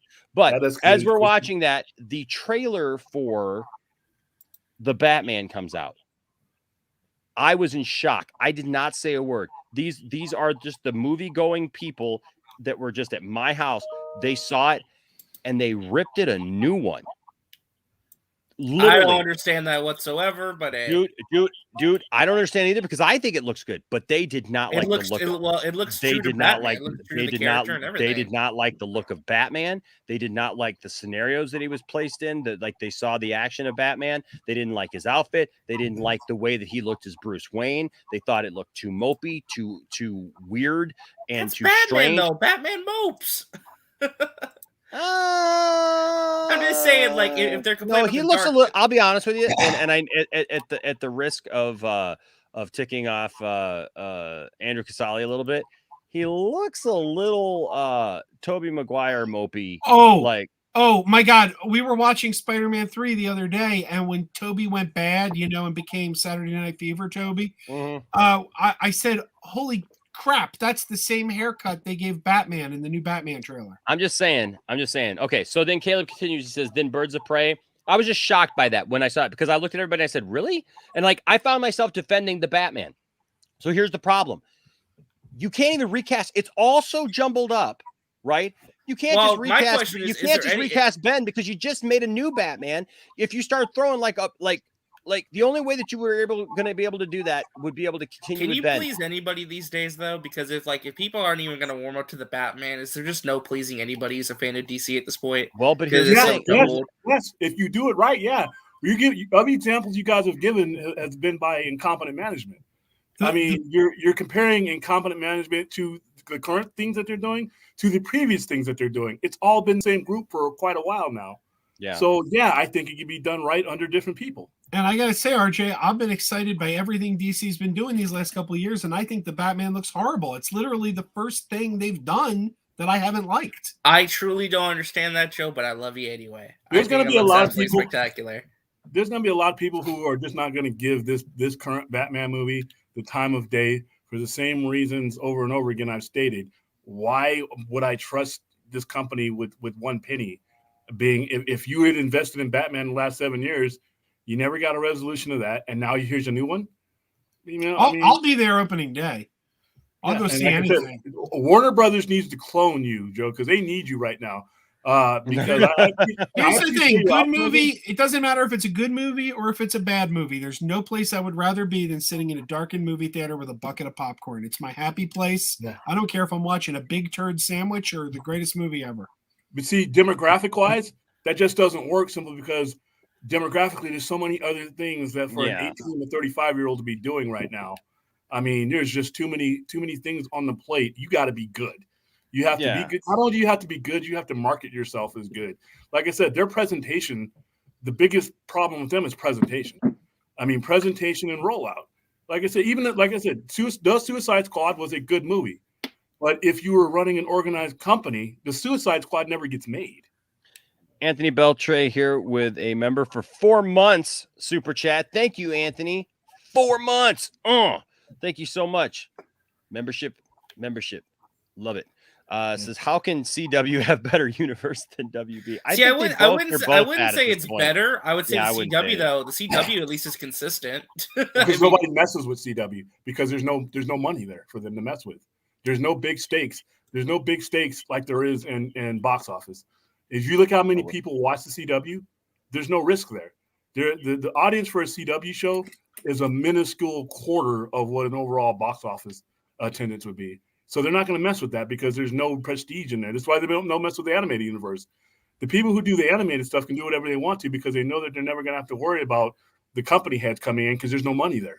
So Caleb makes a great point here, and I think a lot of us have kind of alluded to this. That like, look, if they're not going to fix it, you can't soft reboot it. Like they want their cake and eat it too. Well, they want Gal and Jason make them money. because they want Gal and Jason and whatnot. But Caleb says here, in part 2 of his statement, he says, then Birds of Prey and the Suicide Squad came out, really liked it. Then we got news about The Flash and a soft reboot. I'm just done. Hard reboot at this point is better than this horse crap. Oh, I would hate a hard reboot. What else is it do? I do not like reboots at all. But they're already rebooting, man. They're rebooting in a stupid way already. So why not just get it over with? Like literally yank it, man. Like, you know what I mean? Pop the pimple, pull the tooth out, pop the pimple, whatever you got to do, man. But like, you know what I mean? Like, why keep? But that wouldn't make any sense because then what about Shazam 3? Then we wouldn't get a Shazam 3.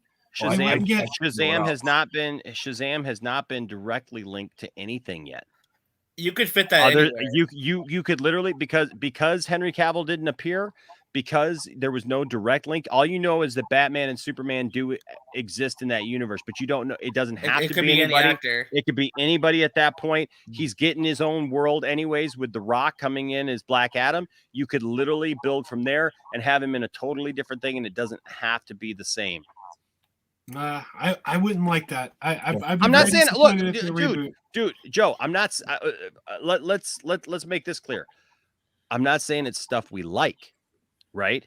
I'm not saying it's stuff we like. I'm saying at this point, what are they going to do, right? Yeah, I know. Watcher says Ben Affleck Batarang is in Shazam. It looks like Ben Affleck's Batarang. I get that, but it could be any actor. But they didn't show Ben Affleck, right? So my thing, and I'm not. Look, I want to make clear. I'm not saying that that's the thing to do. Okay, so don't think Enosh is saying this. I'm not saying that. All I'm saying is that at this point they're already soft rebooting, and they're going to put us through reboot hell. By confusing the average moviegoer, by literally throwing all these different things, and here's the problem: Marvel just did their version of the multiverse, right? And they're about to do it again in May. Yeah, but you want to know the difference? Theirs makes sense because they have a cohesive universe that they can always go back to, that this is the cohesive universe. This is the main thing. If that anything, the multiverse is just for fun. It's not a crux to explain storytelling decisions. Exactly. They're not using the They're not it's using literally the just multiverse to like bring in and honor and respect legacy characters. That's it. Yeah, they're not using the Marvel is not using the multiverse to try to fix all their problems, to try to go forward with something. They're literally using it as a storytelling device to add to their story and make it better. But who says DC's using it to fix problems? Dude, that's what they're doing. That's what they're doing. That's what this jackass who put these quotes out says, but she also told us that there were going to be dick pics in Birds of Prey. I know, but Joe, it's not just Grace Randolph though. That's the big distinction I want to make. It's not just but her. who are those guys? Like, well, I just explained who they were.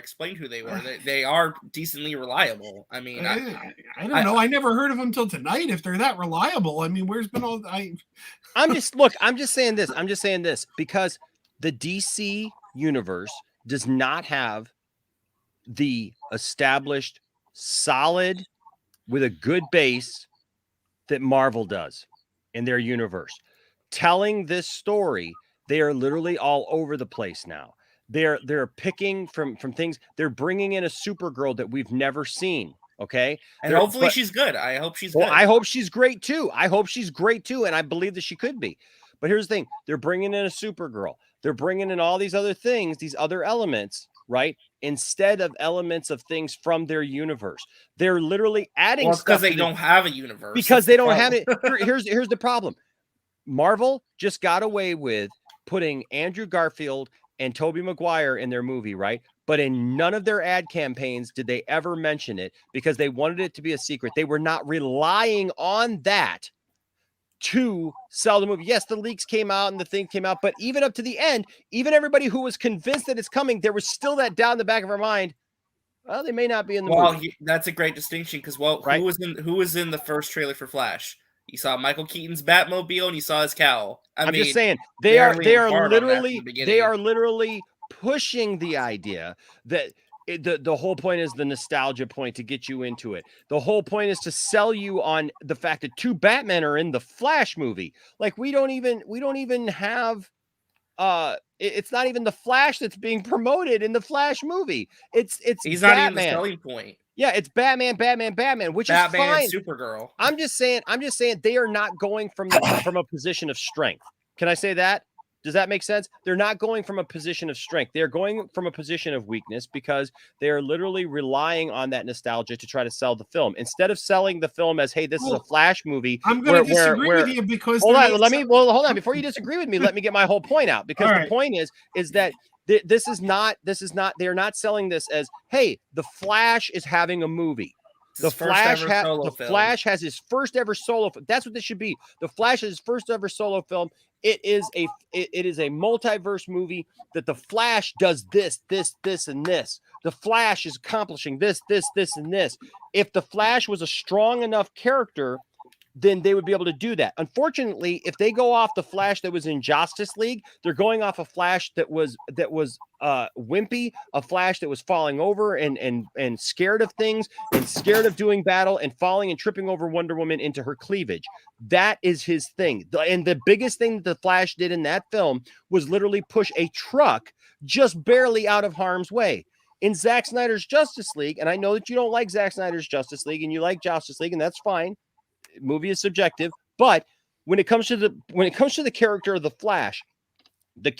Flash is undeniably better in Zack Snyder's Justice League. He is more heroic. He accomplishes more. He actually is the Flash in Zack Snyder's Justice League instead of just being a young guy who's hanging out with all the superheroes and tripping over everything and making corny jokes.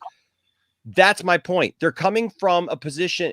I'm not saying that, like, when I say they're coming from a position of weakness, I'm just saying they're not coming from the position of strength that Marvel has come from. And look, that pains me as a DC fan to say, but Marvel has built all this up over years and years and years that they're like, hey, here's a Spider-Man movie. And by the way, we're going to have some kind of multiverse thing in it, but stick around and just go to the movie and see what we do. And when you went to the movie and you saw that that Garfield and Tobey Maguire were in the movie, you were like, yes, this is awesome. And it just made the movie better for you. You were already there to see Spider-Man.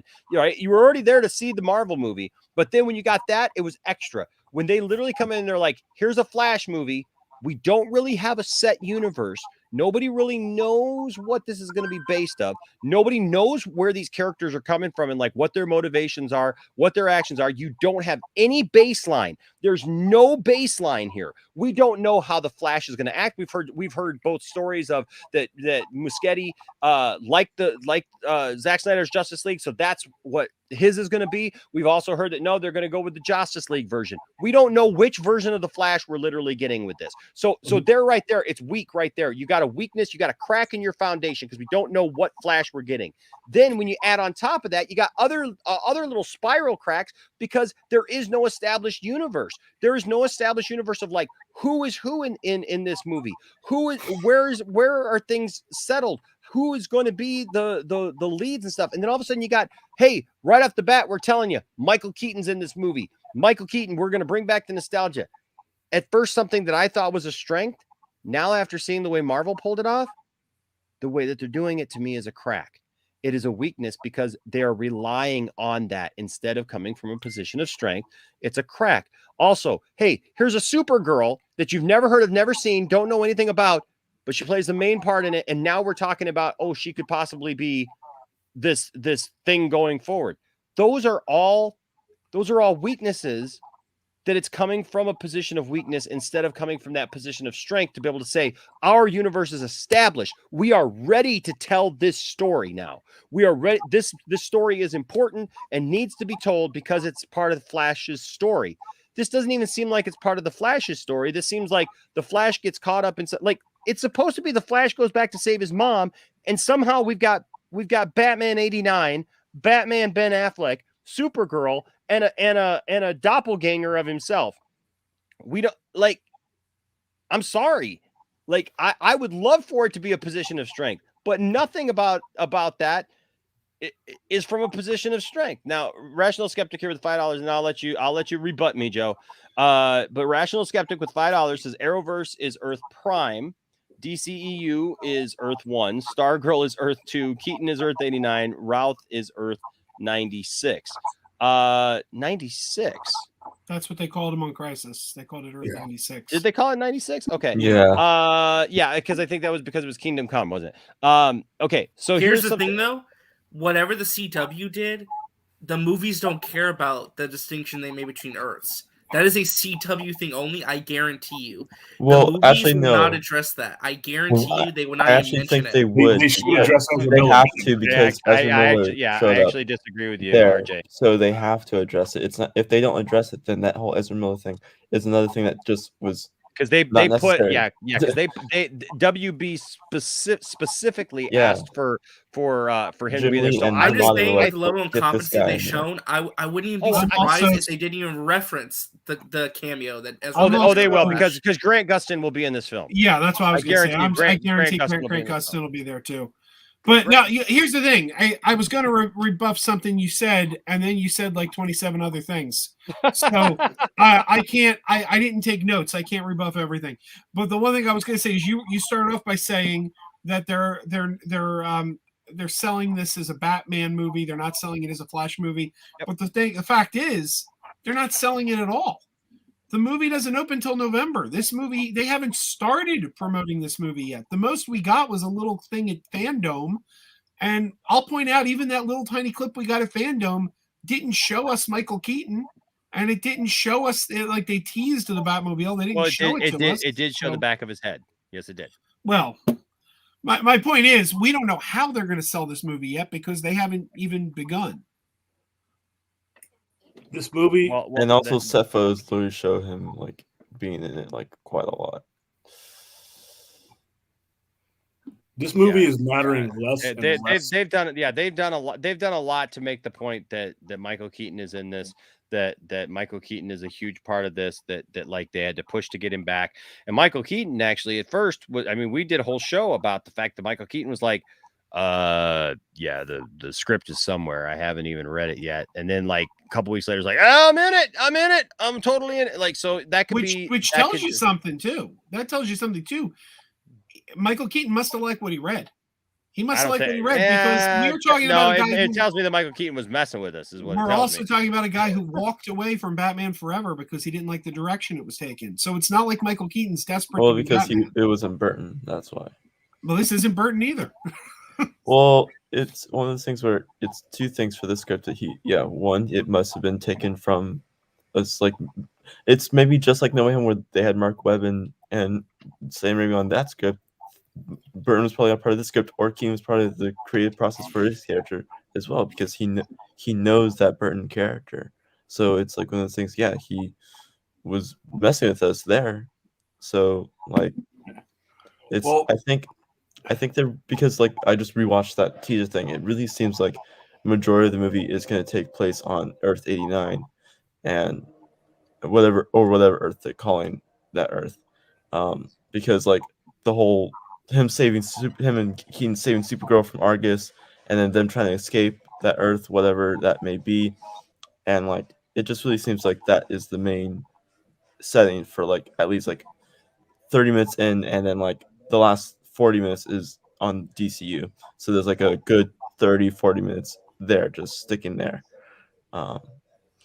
Here's my question. Okay, can we just boil this down to this? Why make a movie? First of all, this point, Hunter says Mikey Sutton said today that Grace is digging up old news articles. That's not true, and she's pushing out the ideas. Okay, so that sounds accurate. That sounds accurate. No. Here's the thing, though, and I understand what they're saying because apparently Mikey said something like this 10 months ago that this was happening, and then things changed. Listen, we don't know until we see the movie. Here's the thing, though. Nobody's really offered a great explanation to me as to why all these other scoopers have been very reliable in the past are now coming forward with additional information that corroborates what's being said now. So are they all just trying to get clicks? Because some of these people don't even have websites. You know, like, I don't know. That logic doesn't really make sense to me personally. I also think I think in a month we'll know, because that's when they start like real test screens for this movie. And like I'm sure leakers of that test screen will tell scoopers that information, and scoopers will have an actual idea of what the heck this movie is. And then that's when you'll know like what the context of all these leaks that came out today, what they truly are. Let me also throw this at you too. Traditionally speaking, historically speaking, Hollywood has been very, very afraid of female-centric heroes. Wonder Woman was the first one to be really big. Before Wonder Woman, we kept hearing, they don't work because of Supergirl and Elektra, and they've always been very, very phobic about that. Now, we got a couple that worked. Wonder Woman was a big hit. Captain Marvel was a big hit. But we also saw what happened with Ghostbusters 2016. Now, I will argue to the ends of the earth that wasn't because they were women. It was because it was a crappy movie. But, I mean, do we really believe that they have so much faith that audiences are going to flock to Supergirl? I don't believe that. Like I guess it's hard for me to have this conversation because to me this is such a fictional tweet that like I can't give it any credibility at all. Here's a question that I have. Here's a question that I have about this. If this is true, why would a studio, instead of just acknowledging different worlds in your multiverse movie, okay, why would you go out of your way to literally try, even if you're trying to reboot, just take it to a different universe. But why would you go back and then have your character try to destroy what came before? Because they want to close every single loophole they have to tell you they're not doing anything with it anymore. But okay, but that's the dumbest. Why use a movie? Like you can, because the thing, like I do wonder. Like, because they want to appeal to the audience. Barry Allen, if it's the Barry Allen, one at a time. One at a time. Go ahead, Barry Allen that we know is going to go back to these events, like as like reported, then that's weird. But if it's like a Eobard Thawne disguised as Barry Allen ruining these events, and that we know, then that'll be cool because it's like, oh, it's a villain that's ruining these events, not the hero that we know that we like saw in the like both Justice League and Snyder Cut. However you like say that. Well, I Then feel that'll like be it's going an to be like a interesting way to see it. Savitar thing. It's going to be like a Yeah. Savitar thing where it's Right, like how it's like like there's the two evil flashes, version, like the evil because version we is the one saw the that two did this. versions, and you can't tell me that they're going to do that without one of them being evil. Right. So if that's the case, then cool. Then that's another out of context leak that we got that we need more context about. But if it's the main one, then it's like, okay, that why is he doing this? Like, why is he going to make sure that Superman doesn't snap Zod's neck, or why does Superman don't come to Earth? You know, instead it's Kara that comes to Earth, and why does he make sure that it's Keaton that's the main Batman? Like whatever the stuff happens, like why? So it would fit better if it's, you know, obviously what we said, if it's like the Savitar or the whole story of Eobard Thawne getting plastic surgery to look like Barry and then him ruining Barry's life, that whole thing. Yeah. If it's that, then okay. Then they have that whole like phase of like, this is what Eobard did, now Flash trying to fix it, but he at the same time he realizes there's whatever. If that's what they're doing, then at least vocalize that, like let us know that like you're trying to do something Well, like that. that's the thing. Like, you know, you can't just be like, hey, just hope for the best. Like, because you're Right. risking this of you know, negativity going into your film. Jose here, this is an interesting point. Dave, I'm guessing you're me and Film Junkie. Yes, he is, yeah. Okay, so Dave did an interview with the VFX crew of Flash, who are Zach's friends, by the way. Yes, and they said they were done with the DCEU, but then they read the script. I'm hoping that now you just brought up an interesting thing, Caden, which maybe what people are missing in this whole scenario is all these things happen. The Flash goes back. We see the Flash like ruining all these things in the DCEU, right? We see all those things only for it to be that evil version of the Flash trying to ruin things, and then it takes the Flash at the end fixing things and putting things back. Maybe, I don't know. Yeah, but that's because like, I can't think of a good reason other than pettiness and just a waste of money for a studio to go, hey, we are so petty about this trilogy of films of Man of Steel that we financed, that we asked him to do. And it's funny, yeah. That we And the one asked him that to be this way. We funny thing is- financed this thing of these three films, and now we're going to make a movie because we don't like him so much. We don't like his universe so much. We're going to make a film that focuses on mostly, literally, we're going to take a huge chunk of our film and make it so that we show the old film, but we show it all being unraveled and undone just to screw everything over, just so that we can just move on. That's why I say, if you're going to do that, WB, just freaking reboot it. We get it. You don't like Zack Snyder. We get it. You don't like the fans talking about how they want to restore the Snyderverse. We get it. You don't like Ray Fisher. We get it. You don't like these people. Get over it. Stop being so freaking butthurt with everything that has happened. And you know what? If this is really your plan to somehow soft reboot everything, screw you on that. And just do something that's normal. You know, I don't know. It's just the dumbest way to do that. What they're doing as far as the rebooting, and like I was saying with RJ's show this early afternoon, I'm okay with them erasing any Snyder content from the big screen. I don't, if to give themselves and the creators on that level a fresh slate, I'm okay with that. What I would like to see them do, and if they're not about leaving money on the table, is take that and put it on HBO Max.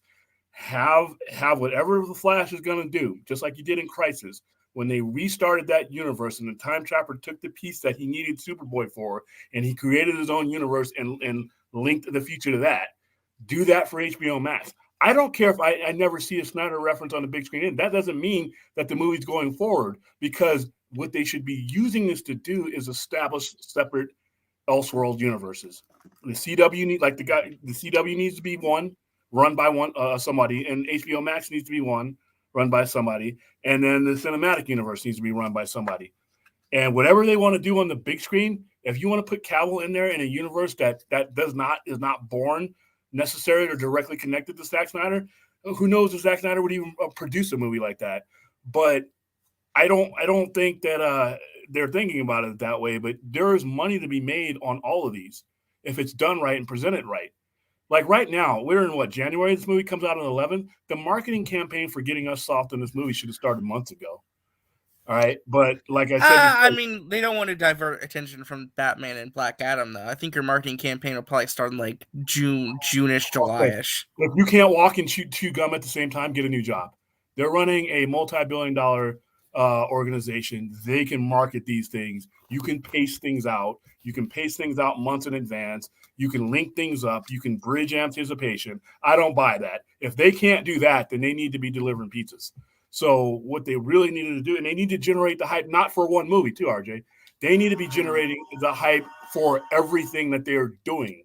No matter what it is they're doing, they need to be generating that hype and get me hyped up about The Flash, about Black Adam, about Shazam. They should be able to hold an event where they give me trailers for all three of those things and have me just as excited about each and every one of them. Presentation is everything. Communicate with the fans. Like I said before, Zack Snyder dropping pictures of turkeys in graphic novels is doing more to communicate with the DC fan than the people who get paid six figures to do this. If this is not all absurd, which let's give them the benefit of the doubt, then all this is a great idea, right? And we'll find out in the end. But by the time we get to the end, we've lost out on all the anticipation. We've lost out on all the hype. Just wait till you see the movie. Okay, by the time that the movie gets to that point, a lot of people have turned themselves off. You make your decision whether you're going to invest in these IPs long in advance. So communicate with us. I mean, what's going on? Don't spoil everything, but where are we going with this? And they've done a horrible job in doing that. If the female crew that you guys are doing is leading to a purpose and you guys are doing something with these universes, be a little bit more transparent and market it so that we can get, because it's a long time. It's what, we got till March until the Batman comes out? And then I got about 2 months, yeah. And then after March, when's the next movie? July. Okay, and then after July, we have November. So right now, that's a real tight pocket that we should already be hyped up about. I mean, they're a multimedia company. They have all these ways to get you hyped up about things, and they use them to confuse you. So if I'm going to give them the benefit of the doubt that not everything, they're not a bunch of bungling idiots that need to be fired, then they need to communicate with their customer. Because right now their customer is looking at No Way Home. Their customer is looking at Doctor Strange. Their customers got limited dollars. Not everybody has bottomless pockets to invest in all these franchises. And then you got toys, you got merchandise, you got t-shirts. I mean, you have all the things that go along with Shazam and the Batman. And that requires hype. That requires organization and plotting plan, not confusion. If this headline comes out like this, it shouldn't have been a dominant story. They have the ability to dominate the story, and they don't. Why am I hearing from Grace Randolph about the future of the DC films, and I haven't heard a legit peep, a cohesive peep from the people actually running the show? Whose fault is that? Well, no, I get that. I think also too it's because they're very they don't want to potentially spoil the movie, which I understand is a genuine concern if they want to keep all the stuff as a surprise. Oh snap! Well, okay, so basically the Flash Film News account DM'd Ezra Miller on Twitter, and Ezra Miller DM'd them back, saying no power or force in any megaverse would or could ever erase Zack Snyder's mighty work. You can take that quote, take that to the bank, the press, to the schools, the military, and other pillars of capitalism. Forgetting. Oh wow! Holy crap! That's big. Now, Ezra Miller, just right there, if that's all true, he just did more in that response than the entire company did. That's all they had to say is say, hey, even if you're saying, hey, I'm taking Zack Snyder's continuity out of the big screen, but by him saying that, he could be vague saying it's going to pop up somewhere else. Maybe where it's been most successful. Dude, if without HBO Max, we don't have the Snyder Cut. So I am 100% on board with it never being in cinema again and giving me all that on HBO Max. Explain it. Just say, hey, this is what we're planning on doing. Don't have to spoil anything. I mean, just Right. give me height. How many? Like I said, there have been Marvel movies that are coming out 7 months, 8 months, 9 months And down the line. it's not on Twitter, by the way. This is on Ezra Miller's Instagram, where he actually does follow me. So shout out to me. Don't stalk him. You know, don't get choked. No, or he'll choke you. Or he'll choke you. But that's it. How much of this would be so much better if there was a PR guy at DC Films saying, "Hey guys, you know, he should have a Twitter account. There should be a PR guy, you know, saying, hey, dropping teasers and dropping stuff, you know, breadcrumbs, leading us where you want us to go.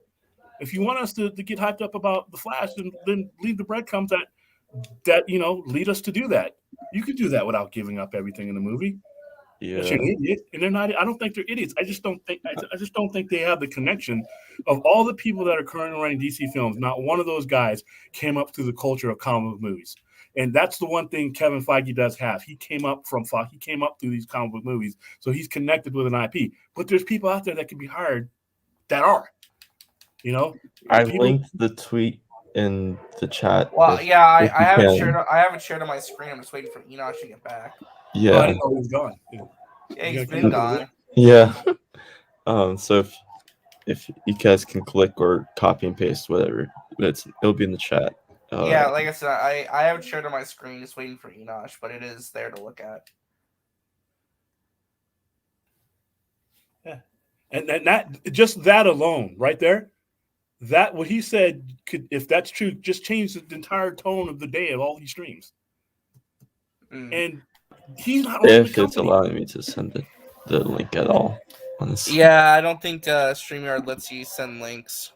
No, not StreamYard. Well, YouTube chat. I mean YouTube chat. But yeah. Yeah, it's got to wait. Dang it. What was it? Can you read it again? Since I don't have it in front of me. Yeah, so no power or force in any megaverse would or could ever erase Zack Snyder's mighty works. You can take that quote, take that to the bank, to the press, to the schools, to the military, and the other pillars of capitalism. And forgetting because that thing where if you were trying to think of a group of things, you always forgot one of them. You guys chased I mean, Joe it's just Ezra Miller just being Ezra Miller.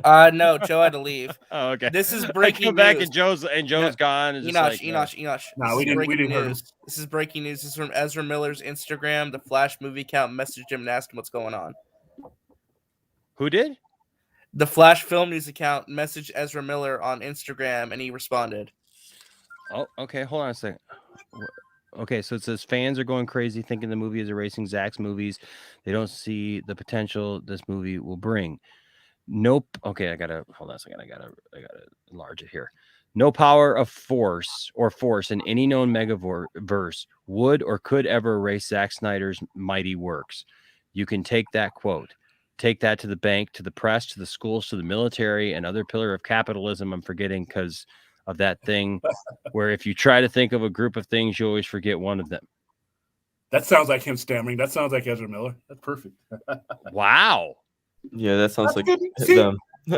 They do one response. One response put out more hopeful energy than anything that the guys who are supposed to be doing it have done in the last year. When did that come out? Just now? Just now. Like 50 seconds ago. Yeah, like breaking down on them. I hope they don't, try to give them repercussions or anything. But see, you know what? That's all it takes. Yeah, that's all it takes. All it takes. How hard was that? Now you know what would have been more credible? Walter Hamada saying something like that. Oh yeah. Well, I mean, granted, he would have to be a professional for that to happen. Yeah, but anybody in the hierarchy saying, "Listen, guys, don't worry, we're planning on something." And you notice this doesn't say just like, guys, just trust us. Just trust us. There you go. Just trust us. We know what we're doing. Don't worry. No, he says we have a plan. We have a plan. That's all I need to hear. We have a plan. And it sounds like he's closer to this movie than I am.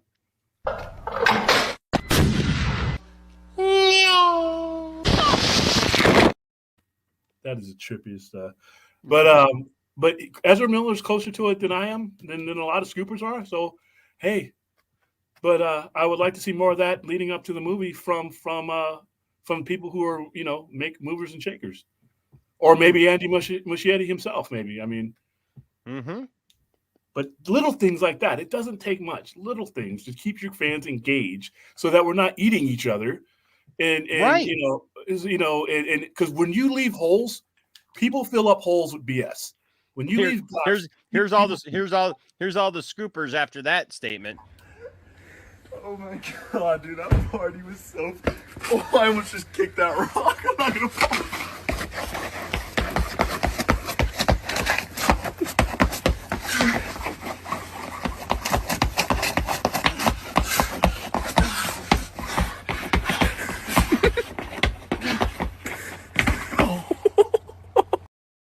The person talking sounds exactly like Caden. Were you there, Caden?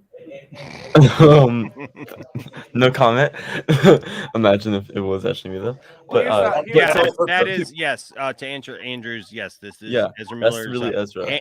Ezra Miller, man, his account. I don't know if it's him or his account, whatever, whoever's running his account. But like, was it last week or the week before? When this account went live, like he was like following everybody. He's following me on Instagram. He's following me. Following all the people that follow him. Like, here's what I would say though, and this is awesome. I love this. It doesn't necessarily not confirm though that Keaton's going to be in Batgirl or like certain actors might be in But that was never the point though. That was never the point. The whole thing about this was that it was. The point is them going back and trying to destroy the Snyderverse, right? So it feels like, I mean, look, it feels like what he's doing here is he's saying like, look, you can't undo that, So again, this is what I said. Like, this is what I said to people before. I don't believe that Ben Affleck or Ezra Miller would come back to do something that just crapped all over Zack Snyder's work. It started making me a little concerned when I start seeing all these different scoopers come forward saying the same thing, but they could all have been given bad information. Whatever. My thing is like, knowing Ben Affleck's relationship to Zack Snyder, the fact that he was willing to come back and do the extended parts of Zack Snyder's Justice League, and knowing his love for it, I have a hard time believing that Ben would just come back for a crappy movie that just literally destroyed the Snyderverse. That makes no sense to me. Okay. And we haven't really known how Ezra feels, so much about this. We know that, he loves Zach and all that stuff, but we haven't known how close. So when he says here, no power or force in any known megaverse would or could ever erase Zack Snyder's mighty works. You can take that quote, take that to the bank, to the press, to the schools, to the military, and the other pillar of capitalism I'm forgetting because of that thing where if you try to think of a group of things, you always forget one of them. He's like, listen, quote me on that. There's no power or force in the known megaverse that can erase that. They could still do some dumb stuff after this movie, but at least they're not erasing anything. Yeah, it's going to be somewhere. It's gonna like I said before, I think it's not gonna erase anything. I think it's rather than it's gonna start its own new timeline of different events that set some similar events and some new events. But the Flash will start its new one, and then they'll be like, hey, you still have that DCU over there, but we're gonna start a new one right here, so then we don't have to worry about all that stuff. What I've been saying the whole time, let the big screen universe go on untethered by what's gone on with Zack Snyder and vice versa. Because to be honest with you, it presents platforms of creativity. So like let's say a Benicio del Toro, you know what kind of movies he makes. His movies are grim, his movies are dark, his movies are graphic, right? And he may want to do a superhero movie someday. I'm just throwing a name out there, but a PG or PG-13 movie might not be something he wants to do. He may want to go down and get down in the nitty-gritty of things, and he can't do that on the big screen because you segment your audience because you can't take everybody to an R-rated movie, and not every movie is Joker. But if you do it on HBO Max, where you have serial killer documentaries, where you have 6 Feet Under, Sopranos, just the cable environment alone, Dexter, I mean, things like this, what Zack Snyder does, in my opinion, and that atmosphere, whether he's involved in it or not, fits right on HBO Max. That's where it needs to be separated from everything else, put right there, and we could get cool Black Label stuff. We could get Wonder Woman Dead Earth. We could wrap up the Snyderverse and not even revisit that particular story, attach Legion of Superheroes to it, to that past, and give you Green Lanterns. What they should do is this Green Lantern thing that they're working on, find some way to fold it into the HBO Max continuity altogether. You know, there's money to be made there. And then now I'm more inclined to go see a big screen movie after this Flash thing. If that's the way they do it, and I get, because guess what? You could still get Cavill. You could get a Cavill movie on the big screen, but not necessarily the one that was erased from thing. But you could still get, if I get Henry Cavill in a Superman movie, period, I'm gonna be happy. Yeah. You know, but they need to cater to DC has 3 different tiers of audience. So Anthony Grigsby here with a $7.99 Australian super chat. Thank you, Anthony. Says, and this is a real question: does anybody here honestly think that Ezra wants WB to take away from him what Zack did for his character in Zack Snyder's Justice League? No. I would say no, because it respects it, but but I don't think that he has the authority to do it. He doesn't, because he did turn to the have Grant Morrison script, and then that Grant Morrison script clearly is not being used. So it's like, yeah, but again, he didn't have to come back if he didn't, if he didn't feel that that it was going to do the job. Now, look, Integrity 101, at the risk, integrity, of being told that I am encouraging you.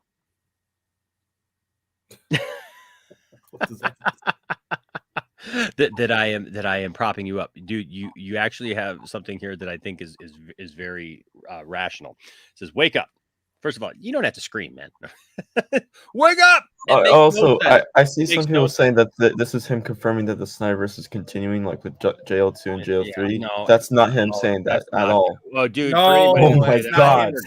Oh my god. Oh, no, dear he's God. Just saying, Please. What? He's just saying that. Be happy with it not being erased. Be Who's happy with saying it not being that? erased. Who's saying that? Like that's a huge leap. It's the final vault for Stefan Beletsky. Father and coach Usten Beletsky looking on.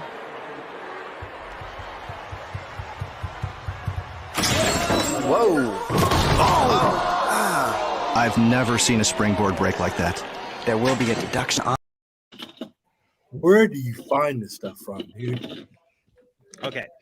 So it says, wake up. It makes no sense to erase anything. None, zero, zip. I agree, Integrity. It never made sense. They are literally adding Snyderverse actors. That's good news, not bad news. And then he continues down here. They're adding Snyderverse and actors from outside the Snyderverse, Keaton. They're expanding the universe, not deleting something. It makes no sense to close doors. And that's been my problem with the whole thing altogether. It makes no sense to close the door on stuff. It makes no sense to just like cut it all off and say, this never existed. This never happened. You spent millions of dollars to make that stuff happen. Why would you go back and just spend millions more dollars just to say that didn't happen? That's just dumb. It would mean that they really are that petty, but to get everybody in on it, I don't think that a director worth his spit, or her spit for that matter, would go back just to make a movie that's a hate boner against another director. Why would you do that? Why would you single out Zack Snyder's work and say, we're going to destroy this? You know what I mean? That doesn't make any sense. No. Then communicate that to some degree. I shouldn't have had, I'm glad Ezra Miller put out what he just did, but it shouldn't have taken this long. At some degree, communicate that. All right? Communicate that so people don't give a side eye to your future things. So right now, like I said, there's just no credibility right now. There's no information. Put out a little blurb every now and then helps. I don't need all the details. That's what I pay for in the movies, but I need some direction. Where's my compass going? Should I even waste my time getting excited about this? You know, things like that. There should be a hype man. DC needs a hype man that lets us in just a little bit, just to see enough. So we're like, damn, this is. I see where this is going now. I don't feel so bad about this. That's all you need. So let me ask you this question. Let me ask you all this question, RJ. Mm-hmm. Talking about everything that we talked about here for 2 hours. Mm-hmm. And now reading what Ezra Miller said. Do you feel that you can put to bed in your own mind that this movie is now going to not destroy what you've seen ahead? And like, does seeing Ezra's post make you feel like, okay, it doesn't really matter who's scooping this or who's saying what or whatever? Like, I feel that You can take that to the bank. You can take it to the bank. You can take it to whoever. Just now, like Casey Walsh did also say that concerning the Flash stuff, I think people are using the term erasing to an extreme. I don't think it's them erasing anything. It sounds like more like a new universe is created using all the new elements with similar ideas and origins occurring that will be the main universe now. I'm 100% on for. I want that. Listen. As much as I love Snyder content, I never want to see it again on the big screen, because once you put it in that domain, you have to play by rules that I think hurt the content. So I'm okay with that. But put that out there. You know what I mean? Right. Now, we got more in the last 15, 20 minutes than the company has given to us. And they want people to go see this movie. So if this is anywhere near true, then that's what you do, you know? All right. So RJ. Don't use the word erase, you know? So RJ, I asked a question to RJ. Everybody else answered. RJ, no, you're good. It's just funny because I asked RJ and then like everybody else chimed in. No, you're all good. RJ, your thoughts on now everything that we know now and having gone over all the information and everything. I will say this: it's comforting. I could sleep a little easier tonight. I still don't trust Warner Brothers whatsoever. Sure. I listen. I don't want to be negative. I don't want to be negative. I think this is great to hear, but I still don't trust them whatsoever. What the best case scenario? The best case scenario is it just gets tucked away. Move on with whatever they're doing. Whether I'm going to go see, which I'm fine with. If they want to do something different theatrically, but still leave doors open for other stuff if they want to down the road, that's fine. I'm cool. Tuck it away like Kingdom Come was tucked away. And then people said, well, Kingdom Come is Elseworlds. It ends, begins. You're never going to see anything from it. Mark Waid, who I got a chance to interview, said he never thought that we would see anything from Kingdom Come again after that fourth issue came out. He never imagined what came out. So, and that was back in 1996.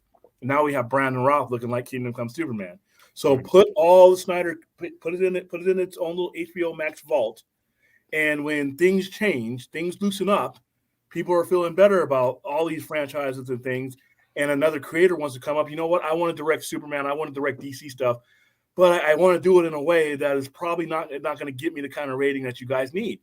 And I say, well, here's the keys to this vault, this nice universe we've already got that can be referenced to, and then go forward with there. I'm 100% okay with HBO Max doing anything else and resolving it, not continuing it, just resolving it and moving on. Because guess what? Zack Snyder laid an infrastructure that other people can come tell stories in. Oh, yeah, for sure. He laid out, and if you do the Legion of Superheroes in that fashion, you can now tell stories up and down 1,000-year timeline. So we don't have to do right after the Apocalypse War. We can take a Green Lantern story and we can go take on Morju. We can go see Brainiac 5. We can go, there's all these characters that we can visit within 1,000-year timeline that if you have your basis of it in HBO Max, you can tell some really, really gutty stories with. And some filmmakers don't do comic book movies. They hear that, well, it's not cinema. You know, some of them, I think what some of them mean to say, it's just not the type of movie they would make, because each comic book movie has a DNA to fit a general audience. Mm-hmm. Whereas cable and streaming, you don't have to fit a general audience. If you don't like blood, boobs, and ass, then there's something else on there for you. You know what I mean? That's like a drop. You have options. If you don't like boobs, whatever, and well, then there's something for you.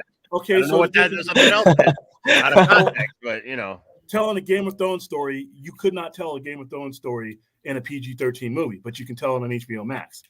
So if I want to see the Wonder Woman that I identify with, the one that takes off heads and is graphic and is fighting in trenches. I wonder where you're going with that for a second. That takes off what? You know, but you know what I mean? There's just certain things that you Integrity's right here, though. Integrity's right. Like, listen. Scoopers, there's a lot of scoopers. This is why I don't get into industry. It's an industry. Well, here's the thing, though, right? It's become a thing of scoopers are all trying to beat each other to the punch, and sometimes they try to be fair, though. To be fair, based on what we read, only one person used the word erase. What? What did you say, Enosh? Jiving with Jack. What's up? I said, what's up, Jack? I said, hey, baby girl. Hey, baby girl, right there. Oh, it's not. Yeah, but again, but hold on. And then I said jiving with Jack, because jiving with Jack is right there. Yeah, I know. But hold on for a second. We got to make this important distinction. Okay. Only one person used the word erasure. That was My Time to Shine Hello. The other ones didn't really mention an erasure. They were just saying new things being set up, right? That's a very important distinction to make. So Really important. I wouldn't say all of them got that this is true. wrong. I wouldn't say this like all the scoopers were wrong tonight. I would just say the wording and how people have positioned perhaps what's going on It was might not be accurate. Look, no, I'm not saying every scooper gets it wrong. What I'm saying is this. Scoopers in general. Unfortunately, we've come into this age where like everybody is like trying to beat each other to the punch. Excuse me. Everybody feels like it's more important to be first than it is to get the story right. That's not even just in what we do. That's in journalism, or what people call journalism nowadays, because it ain't even journalism. That's not journalism. Journalism should be getting the story right and reporting what's happening instead of trying to be part of the story or dictating the story. And people all want to be first, and they want to run with stories before that they actually have the full story. That's the problem with the world that we live in right now. That's where I don't like getting into scoopers and stuff, is because not that I think that they're bad people or that I have a problem with them personally. I have a problem with these ideas of we heard something, we're going to run with it, and then we get everybody all flustered and fired up over something, and it's like, like this is just it's just beyond stupid at this point. You don't see that with other companies, though.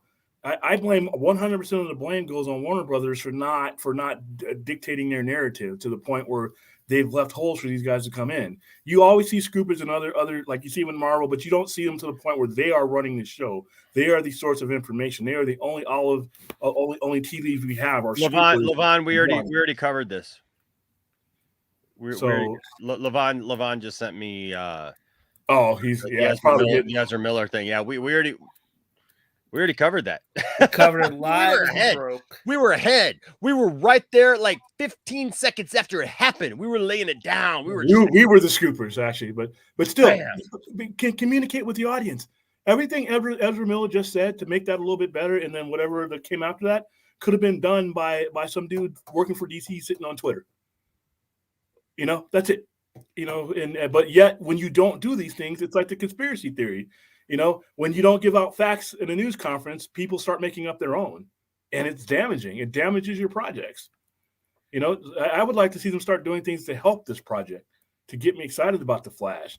Ezra Miller got me more excited about The Flash than some of the stuff that they've done, because right now, up till now, it's been a disorganized ad campaign that really doesn't focus on The Flash. But I mean, I'm pretty sure he has done a decent job with this movie. I haven't seen a movie of his I didn't like, but that's not the story. I mean, it's the story is what's going to happen. It's going to be the end of anything.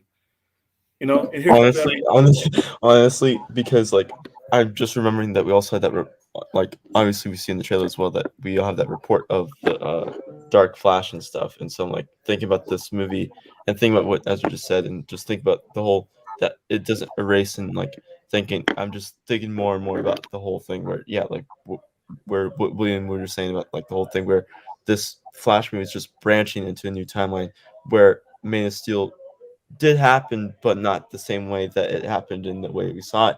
But BVS and JL never happened in that universe, but it still happened in the universe that we saw before. Yeah. But this new one, those two movies didn't happen, and one of the first ones is different.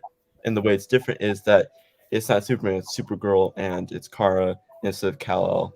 But that's after the fact that we meet Kara and Keaton in the Burtonverse and everything. So And we still have that.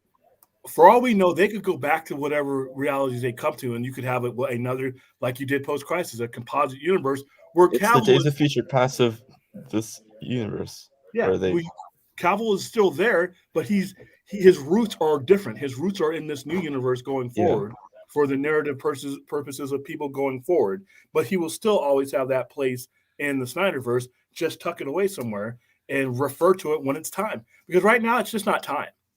It's just not time. I really don't want the current guys greenlighting any of the Snyder stuff, because I don't think they will be doing it for the right reasons at this point.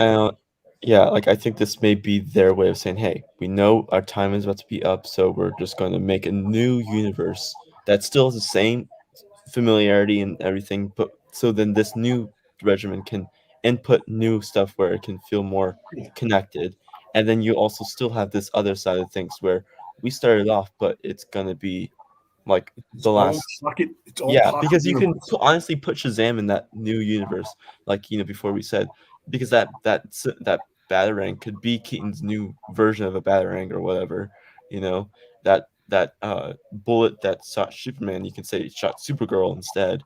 It's like Exactly. it's But you a know what small else you could do? You know what else you could do? You could come back to the I'm going to call it Earth X just for a better Max verse. It was something just Yeah. to give you a reference. You Right. could come back to the Max verse once you've wrapped up the Snyder arc. Once it's wrapped up, you could move on 10, 15, 16 years into that timeline. Nobody said you have to tell a parallel timeline. You could get a new Superman for the Max verse. While Right. Cavill goes and does his own thing, you could get a new Wonder Woman for the Max verse because she's immortal. And you could go, like I said, you could take 1,000 years and go up and down that timeline and actually start to plant the seeds of a new Superman, a new Wonder Woman, or whoever, a new Aquaman, if you want to, while this distinct universe that you played out on the PG verse is going ahead. Because, like I said, I want to see my superheroes. That's why I read Black Label more than I read the standard comics. I want to see my superheroes doing some stuff. Right. I want to see Because blood. I want to yeah, see the head. because like you can like again you can still have the same things that played out like near the end of BVS of obviously instead of Superman dying it's Supergirl, and like you don't have to have that whole Superman versus Supergirl versus Batman because obviously it's weird to have as if we're like thinking about it like it's like that whole weird thing, so you can obviously just say oh yeah she did something and that doomsday that is there is a corpse from that ship because we see a corpse in that ship so you don't have to deal with the whole thing that Supergirl or Superman kills Zod. You can just say oh yeah he's in Phantom Zone with Fora, and this doomsday that we see in this universe is the doomsday of that corpse that we saw on the ship, and Or take those they could just retcon the entire Doomsday thing out right altogether if they want to for their universe. yeah And they can also do it for the Snyderverse too. They could literally composite the hell out of. They could literally go yeah back and take things that they don't like or that don't look good now, and any of these things, and they can use a Flashpoint to do it if they and did it then, right. and also now you can actually make a new version new you can start with the Suicide Squad being the first Suicide Squad movie, but Yeah. still be like that the first Suicide Squad in 2016 still happened and this is a continuation, but this is this It version diverges. It diverges. yeah So it yeah, diverges right there, absolutely. and Yeah. so like And that's how then you can you do it. add, yeah, then you add, okay, so now we have this Maxverse thing. Now is where you start talking about air cut because now it's relevant. Right. Now Because you now can you can actually restore release the it Joker's without role. Yeah. You're gonna without the restore the debacle of Joker. like, oh my god, why are they releasing now? Like, oh, now you can be Correct. like, hey, we have a reason to. It makes sense now because in that Suicide Squad, before it diverges, it's still relevant to the Snyderverse, while where it does not diverge is relevant to the PG verse. I mean, and this is what they should be doing. This is the kind of conversation. Hi, baby girl. Everything's okay, I promise.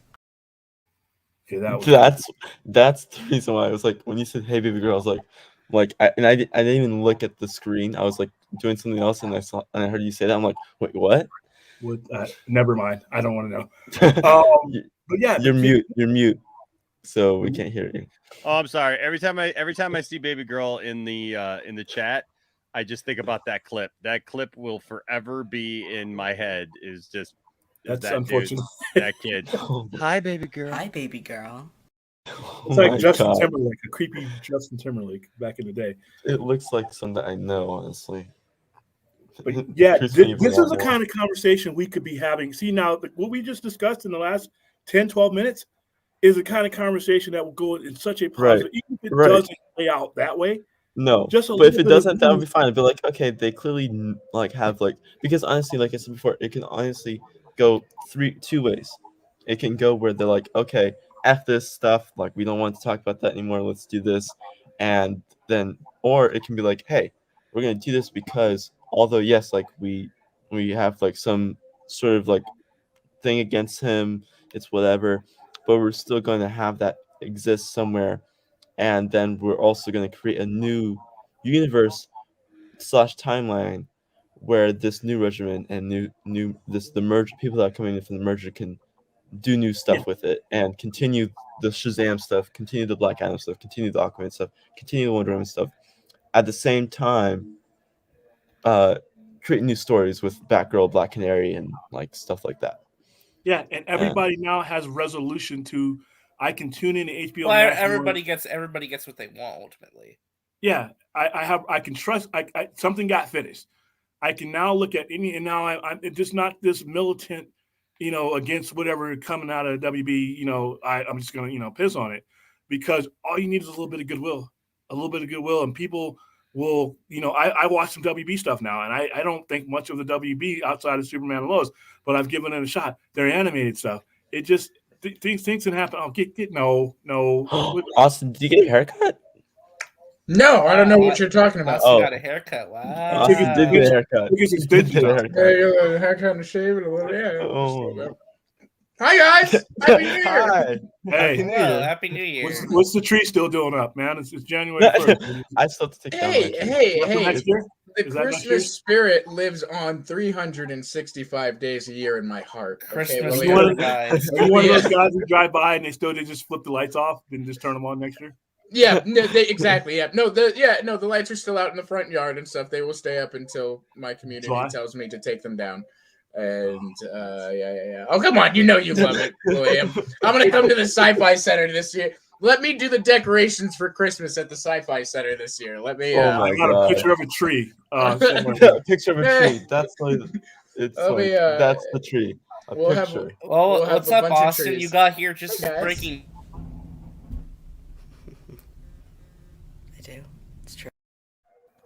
Okay, I need that one though, so like you didn't hear what you said before. I said Austin looking all fly. Oh. Oh my god. Austin's like, whoa! Whoa. No, I remember that video. That video was creepy. Oh my god. Yeah, exactly.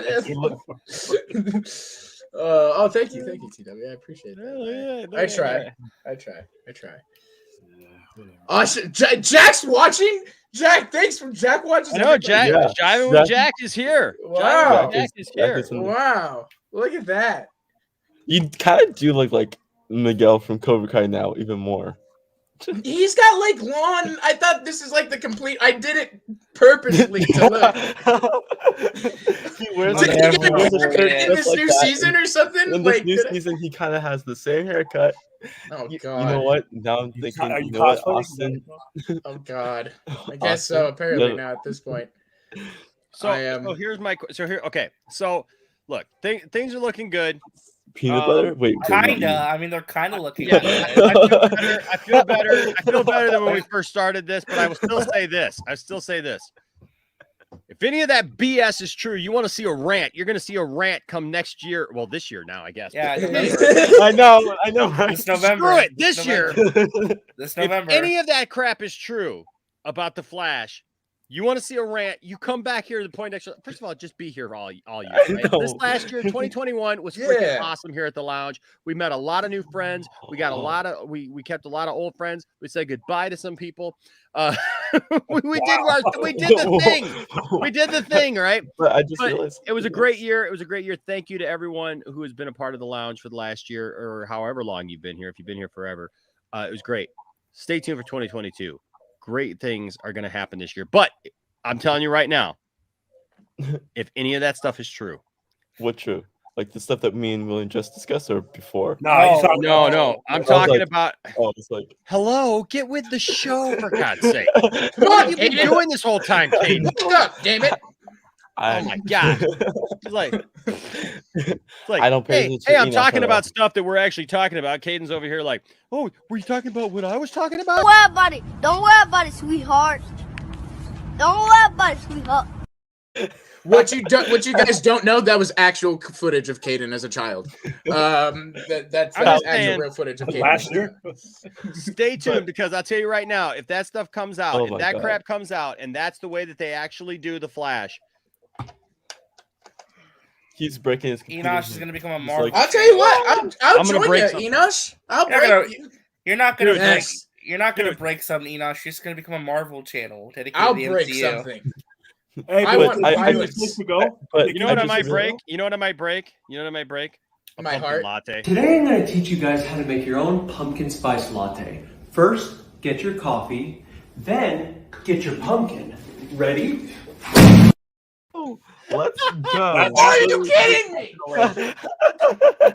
But William, I just realized also because everyone's like, why are people talking to JSA and stuff when Black Adam?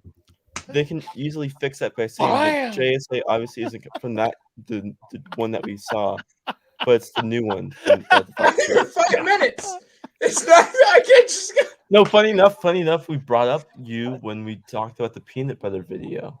Yeah. Stop! Don't bring up the peanut butter. You No, don't we need we to bring saw up it. the Peanut butter and video. like, You mean this peanut butter video? Teach my Nana taught me on how to make a peanut butter and jelly. First, get your jelly, then get your peanut butter. Ready? Oh my god! Wait, first of all, I want to know, like, is he wearing a cup or something? Because something's wrong down there. Hold on, wait. Are you pulling a John Campia on us right now? Are you telling us? Listen, look at his dick. Look at Toby's dick, okay? If we analyze Toby's dick in this, we know that is not the penis from the 2002 Spider-Man, okay? Awesome. There are places in Vegas that will do that for you. They'll analyze Toby's penis from 2002. What the heck are you talking about? Oh my god. Oh my god. What are we talking about? I don't know we're talking anymore. about peanut butter analyzing, and we're talking about. You can message me privately, William. About the peanut butter, Austin. I know that's what you want, so I'll... we mentioned him. We mentioned him. God. Now we have to look at Austin and look at see if this is the real picture. If Austin is from like Austin has a different haircut, so this is not the real Austin. So clearly this is a fake stream. Listen, if you think that those Flash rumors are great and cool and you're fine with that, that's great. God. But you know what? We don't. We don't. That's great. I don't. That's it. Like I'm just saying. Okay. So look, I feel a little bit better. Not completely out of the woods yet regarding the things, but look, at least Ezra did address it, and we're close. Todd, Could you imagine if he's lying? Oh my gosh! Oh my god! If he's pulling one of those things where it's like, well, I tell you what, if he's lying, there ain't gonna be a Flash too. He didn't have to answer that DM if he was lying. He could have just left it alone. Yep. No, I agree. All right. Todd Fair here. Speaking of skipping to Marvel, Todd Fair with $10 super chat. Thank you so much, Todd. Says, Happy New Year, Enosh. WB is destroying DC. Time to give the reins to King Feige. He can fix this mess. Come on, WB, sell DC. You think that won't happen? The reason why Imagine Discovery does that. They're like, no, let's just sell this. Kevin Feige might not stay with Disney forever. Yeah, Feige's gonna probably move on to Star Wars. They're grooming him for Star Wars. He might leave that. He could leave that studio. He might leave pull up the 20 years and say, whatever they're paying you, Universal, whatever they're paying you, here's some more money. I mean, people move on. And two, after $74 billion of buying Fox, their holes are still a little bit swollen from that. They ain't gonna be making I'm sorry, what'd you just say? The holes are still being filled. Did you just say that their holes are still swollen? Yeah, they're a little. Oh my god! Million, Ew, no, Enosh, why? That's a great question. I don't know why. No, but why did you have to highlight that? Because that's what he said. I wanted to make sure that he said that. But like, listen. If the Flash is that way, yes, this will be me. Come the day after. Here's a trick my Nana taught me on how to make apple juice by smashing apples. First, find an apple that's nice and ripe. So look, stop one this right there. Ready? This needs. Oh, he's a menace. He needs to be put down. At this point, I'm a professional. I'm sorry. Like You do suck. I just imagine that commercial. Hi, my name's You Do Suck. First of all, like, yes, his real name is You Do Suck. Yes. In my little scenario here, in my scenario of what it is, hi, I'm You Do Suck. Have you ever just needed Toby's penis to be analyzed? I'm your man. I'm You Do Suck, a professional Toby penis analyzer. Oh my god. Okay, so call 1-900 analyze this. 1-900. Damn, how old are we? I know. Do you need your penis analyzed? Call You Do Suck. Oh my Only god. if your name is Toby. Right? Yeah. So Darkstar, I'll watch Batman in theaters. I'll watch Batman in theaters. Oh, I'm not gonna wait. I'll watch The Flash. The more it's like I said, I see more positive. My original plan for the Flash was to wait for 45 days. Oh But who my knows God. how I'll feel? But they could release Whole more positive information. But I'm not. Like I said, they need to do a better job of putting out information and start filling up these holes. We'll get another trailer for the Flash when Batman comes out. This next trailer for the Flash, to be honest with you, may be the Has to most be. important. Yeah, it has to be. This it's next very trailer important. for The Flash may be the most important trailer DC Films has ever released in its entire history. That's not the first trailer for The Flash. Well, What? the first look is different. The first actual piece of true marketing, when they start ramping up the marketing campaign for this movie, that is the Yeah. true test. The That is going to be one of the most 2 minute, important 30-second trailers they've ever released. Guaranteed. That could determine careers, to be honest with you. That could determine who stays and who doesn't, because that's the movie you're releasing during the holiday season, the Thanksgiving or our season. That could be your big blockbuster if you market it right. I'm not saying it's going to make $1 billion, but it has to leave an impact, regardless of what kind of money it makes necessarily. It has to have an impact. Yes, cultural impact, not impact on the people are Gonna talking leave a about crater. The bomb that gets But when I dropped. leave the theater after the Flash, if I go see it in theaters, I need to be jazzed up. I need to be feeling that electricity. All right. So Todd Fair here with the $5 super chat says, Enosh, do you think Feige could successfully do a good job as the head of Star Wars? I think he would do. I think he could. I think he would do just fine. I think that he loves Star Wars. He's talked about how he loves Star Wars. But I'm not going to say that he automatically do that, because listen, he's been successful at Marvel because he's so fanatical about Marvel, right? And he's wanted to get Marvel right, and he studied that. And he was literally on other projects under Marvel before he took the reins and they started the MCU. So I think he could do good. I think he's a good. And I'd argue Star Wars doesn't need him. Not right now. I don't think. Right. Filoni No, I don't. covered. I think They're Dave good. Filoni is that. Dave Filoni is that George Lucas. Are we talking and about Kevin for Feige. movies, or are we talking about just the shows? I think. Well, I Well, think for Filoni. movies, I guess I he think could. Filoni is part of the movies now as well, because he is that creative chief. I'm checked out of the movies for a little bit.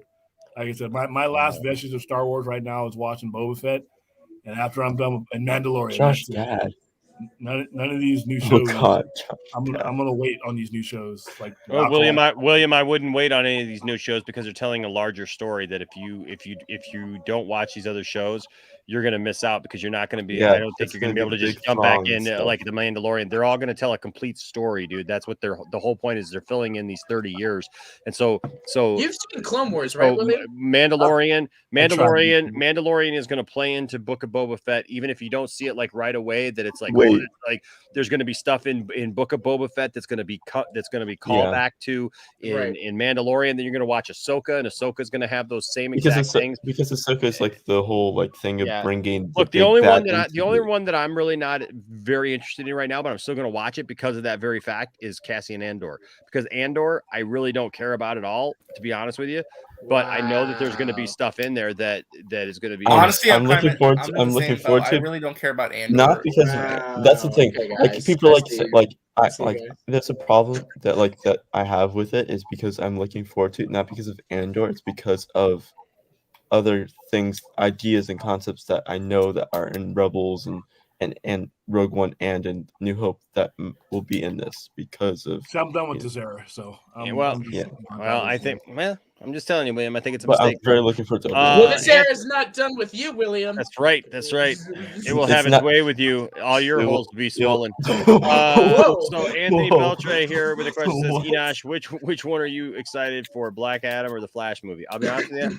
I'm a little more excited for the Flash movie just because it's got Michael Keaton in it, and I love Michael Keaton, and I was looking forward to that. Yeah. Now, listen, Heck no, dude. and honestly, Oh, honestly, I'm tired of The Rock.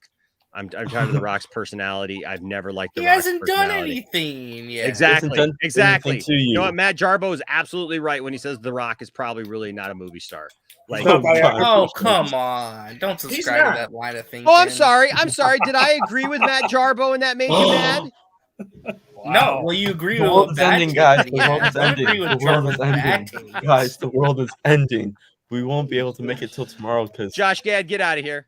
Oh God, yeah, get out of here, Josh. I've been called Gad. Mauritius on the Flash. Nobody likes you, dude. Nobody likes you. Get out of here. Not playing Penguin. Get out of here. You don't want your Olaf movie. I'm sick and tired in of the Flash, the Flash goes back in time to make sure Josh Gad isn't a thing. Yes. Yes. Yes. Please. I'm okay and make with Seth that. Rogen imagine Seth Rogen the voice Well, of Olaf.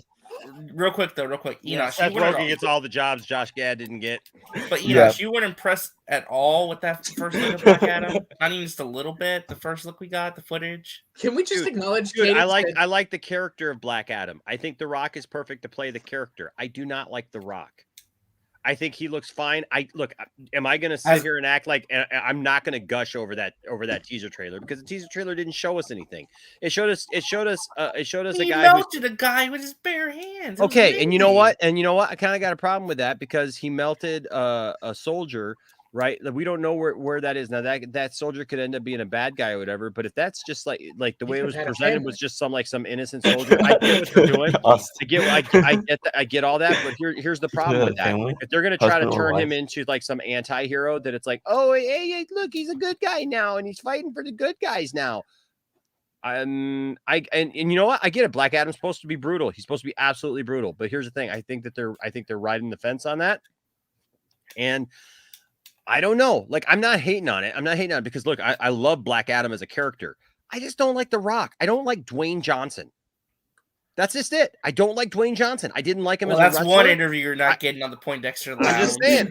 You know what? I'm just saying. I don't like him I just don't like his personality. I feel like Dwayne he's all about Dwayne.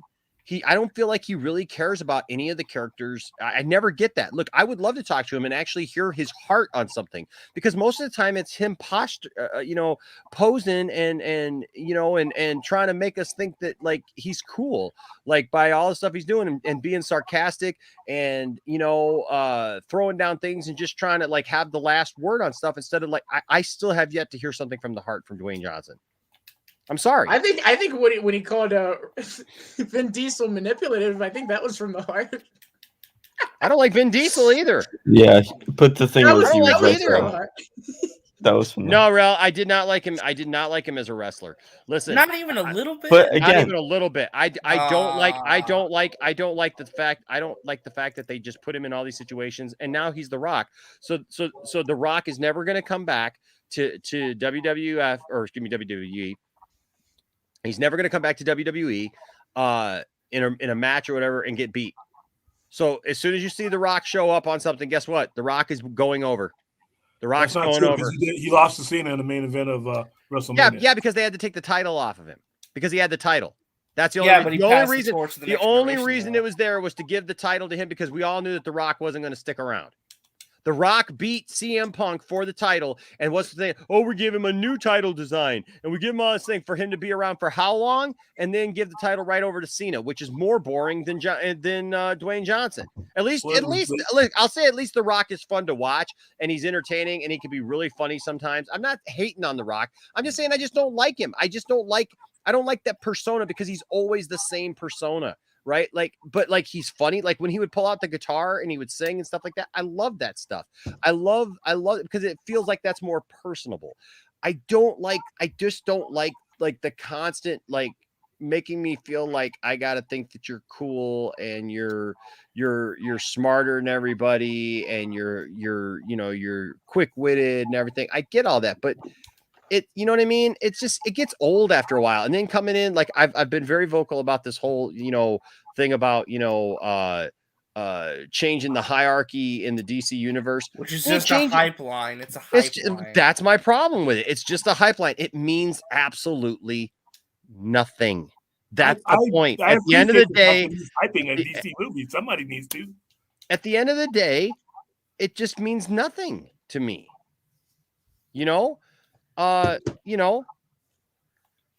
That's all I'm saying. At the end of the day, it just means nothing to me. It's just look, I'm not saying he's a bad person. He plays a character even when he's like, being so don't get mad at me just because I just don't like him as an actor or like whatever. Yeah, Austin. I'm not saying that he's a bad person. I'm not saying he's a bad person. I'm tired of his persona. That's all I'm saying. I think some of the funniest stuff that I really liked him in Central Intelligence. I really like the stuff that he does with what's his name? Kevin Hart, because I feel like when he does stuff with Kevin Hart, I feel like that's the closest that we get to like actually seeing who the real Dwayne is. When the Rock is when the Dwayne is not on. The Dwaynes. I'll be honest with you. I mean, I like Stone Cold. Like Steve Austin is like a real dude, right? That's like right. Steve Austin is like from the heart, like you get behind him and stuff like that. I'm not saying that The Rock can't put on a good match. I'm just saying that like it's been a while since we've seen The Rock actually put on a good match, that he wasn't just there to parade around and win something, because he's not there, right? I mean, you know what I mean? Let's be honest. Like back in the day, it's a totally different thing, right? I'm talking about like right now. I'm not, I love The Rock. We all have our favorites. Somehow we just killed the entire stream because I said I don't like Dwayne Johnson. I mean, you kind of lost. Let's get it going in the chat. Hashtag Rock for Prez. I like it. I like how you did it because it distracted Austin from saying something that was going to bite me in the butt. But good thing you said it. Okay, so all this being said, away from all that stuff, what about this? Because I haven't talked about this yet. Rebel Moon. Speaking of the Snyderverse, right? Oh my God, you're talking about Zack Snyder again. Oh no. Oh no, the world is ending again. Enosh always talking about that Zack Snyder guy. He couldn't even go a full year. It's January 1st. Oh my God. Well, it's January 1st. I got to start off talking about Zack Snyder, man. The Snyder be his name. Holy Snyder.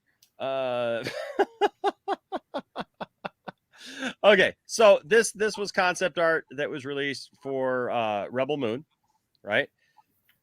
Mm-hmm. This looks cool. I mean, obviously, look, this is just like I mean, what does this mean? Moon's about drive. It's about power. Oh dear God! Don't even. Zack Snyder's hungry. He devours. He puts in the work. He puts in the hours. He takes what's ours. He takes what's ours. You're gonna force me to show the version that I sent my son the other day, aren't you? Hold on a second. Test The Rock. Oh my God! Hey, what's his name? Zack Snyder. Hey, listen, Enosh. You may not like The Rock, but he can drop a fire rap album or rap song. No, he can't. It's not even that good. I mean, it's about drive. It's about power. It's a terrible rap song. Dude, it blew up the internet. The internet loves that song. Doesn't mean it's good. Exactly. Hey, doesn't mean it's good at all. WAP was the biggest song on the internet. It's not a good freaking song.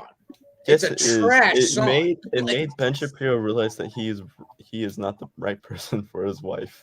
Listen, there's a lot of things that'll make Ben Shapiro realize how stupid he is, but I want The Rock in Rebel Moon. I want him to speak in third person. Imagine that. Then Enosh, you're gonna have to like The Rock. Yeah, what happens if The Rock is in Rebel Moon? What if he's the villain of Rebel Moon? Rock says this. Shut your mouth. What if Zack Snyder comes out and he casts The Rock in his movie, says The Rock is the greatest actor I've ever worked with in my entire career? Hey, The Rock is actually the Star Wars type films. And yes, 4K. I do call out Tech 9 because you want to know. That's you a big. You really want to know if that happens? The Rock on that song.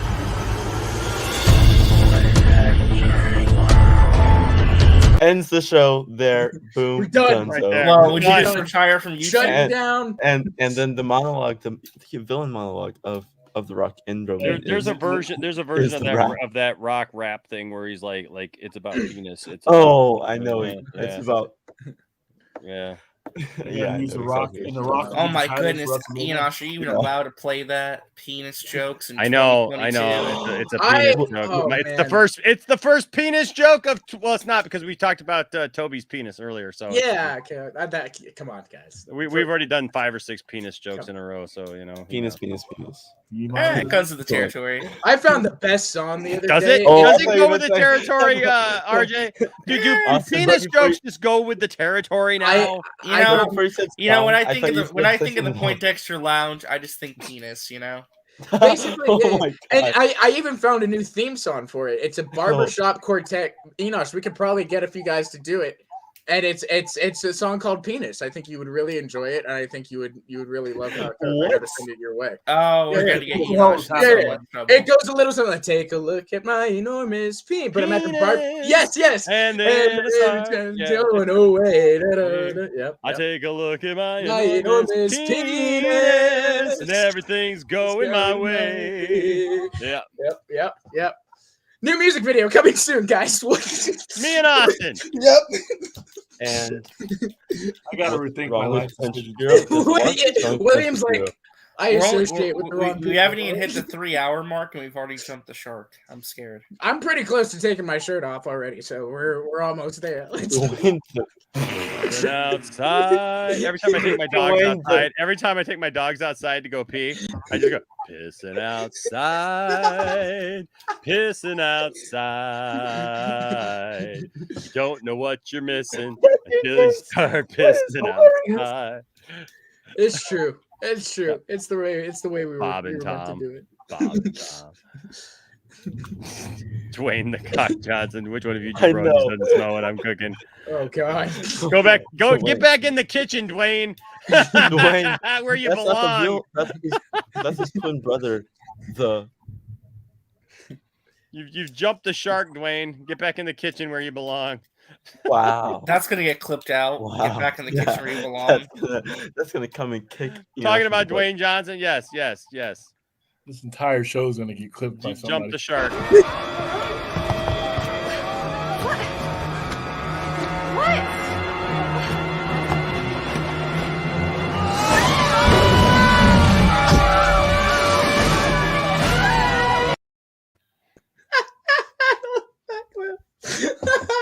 That is so great. Oh man! So you guys excited about Rebel Moon? I mean, does that do anything for you? I mean, it's interesting. I mean, I want to see more. Obviously, I want to see a trailer. Yeah. That's what I'm really waiting for. Baby girl, you have a good night's rest. All right. Yeah. Pleasant dreams. Don't think of this. Hi, baby girl. Oh my God. Everything's okay. I promise.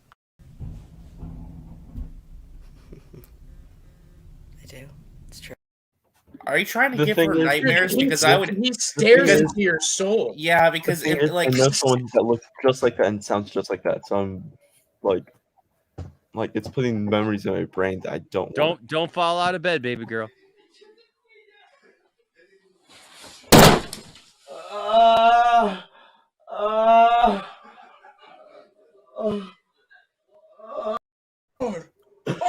my God. How much my customers love you, RJ? Customer bought this in for a Hey, Christmas Fam Long, we actually recorded it 15 seconds after it happened, man. Yeah, literally 15 seconds after it happened, we reported it. Oh my God. It's like, have you seen it? Have you seen it? Have you seen it? Yes, we have seen it. No, it's good. It's good. I'm happy. Yeah. Still in the bag. Still in the sealed bag. Not putting Integrity. It in the store. Okay, so Integrity asked a question. The panel. Did Ezra debunk the narrative that the Flash movie is destroying, erasing the Snyderverse? In your opinion, yes or no? I think so. Kind of yes, but I don't think it solves all the issues the movie has. Enough for now. How about that? For now. No, I didn't. Todd, so that it wasn't a tweet, it was an Instagram post, and that was it wasn't an Instagram post, it was an Instagram direct message. DM. Somebody messaged us on Instagram. Yeah. I mean but the Instagram is his account. So. But it didn't debunk anything. No, he was just like, nothing's gonna ever erase Snyder's like that could make. Well, he debunked the narrative that may be out there. How about that? I think he gave a little bit. I think he said what he needed to in the moment, right? To kind of quell things down for now. Yeah. For now, you know what? I'm done, man. But the Snyderverse is great. You're the one talking about like enlarged holes or whatever. Like this is where your stream. Now you're gonna see my stream. You're the one. No. There's gonna be a bunch of fake You were talking about what did he say again? It was. I used a metaphor for something. You used a metaphor, all right. You used a metaphor. You about what was it? Inflamed holes or what was it? What did you even say? What did you even say? You said something about like. No, it was about the Fox purchase that they were still swollen from the swollen holes. You're the one who talked about swollen holes. And you want to talk about my stream going off the rails? You're part of that, mister. Rails, man. You are part of that. You are Cockdexter Lounge is only part of it. You know what? You're just as much as a part of the problem, William. Oh, Mr. I want to take my shirt off. Hey, nobody's stopping you from taking. Nobody's stopping anybody from taking their shirt off. You want to keep viewers on the stream. You don't want me taking my shirt off. I won't go. By the way, did you guys see that we found out who Deranged Enosh was? Oh no! What happened? No, what happened with that? Wait. You figured out who? So it was New Year's Eve. And Deranged Enosh came on, and he was here right as we were going into Dwayne the Guy Johnson. How did you get a clip for my new movie, Shark Cruise? The hierarchy of the ocean food chain is about to change. I'm sorry, I'm dying. Who's Deranged Enosh? I need to know. Okay, so Deranged Enosh came on for shortly after midnight for our stream last night, and wait, what? It was H-Barts, wasn't it?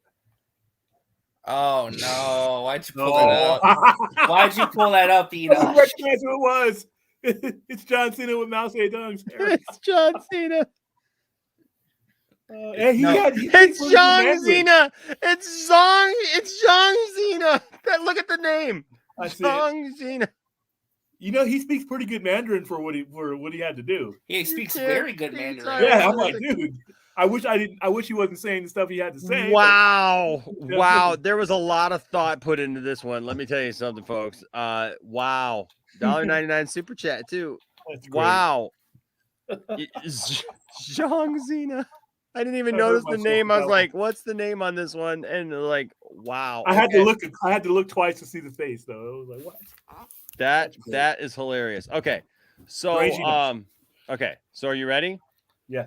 It's H-Barts. It was H-Barts. Oh, wow. That was my guess the whole time, but I was kind of. How do you know all that stuff though? He's good because he's paying attention and he's friends with me on Facebook. He's good. This is the thing is H-Barts and I know each other, so H-Barts H-Barts was able to know like that stuff. So yeah. So he's good. That was my guess the whole time, but I wasn't sure. Didn't you guess multiple times it was H-Barts though? Yeah. And we also H-Barts and then it's like. But H-Barts was H-Barts was his finishing move is censorship. Oh my god. Oh my god. I'm taking you to Ban World. You can't see me. Oh my god, that's so funny. I don't know why that's so funny. I'm just seeing John Cena.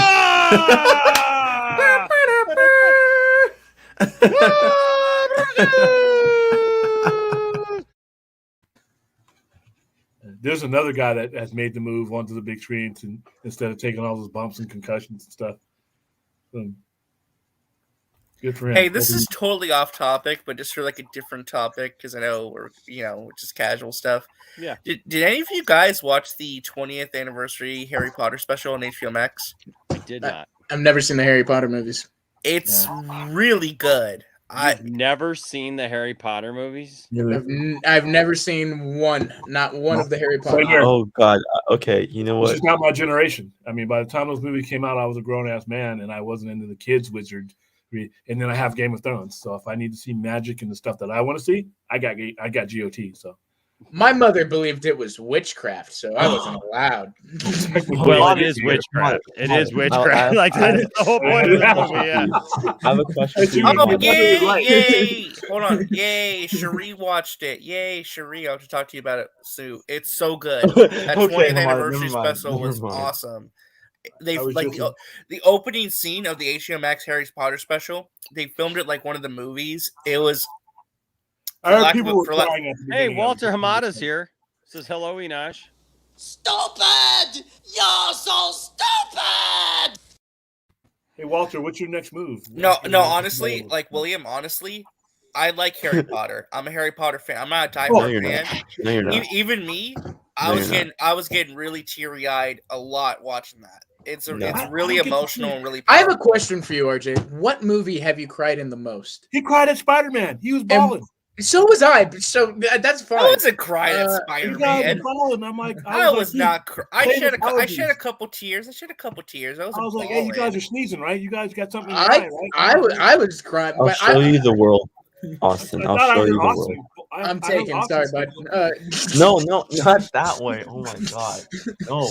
I the Harry Potter show world. you the world. Oh, that's wonder by one. But are you asking like legitimately like what? I do. I want to know legitimately what movie have you cried in the most? What movies made you cry? Oh shoot. The His one that's birth video.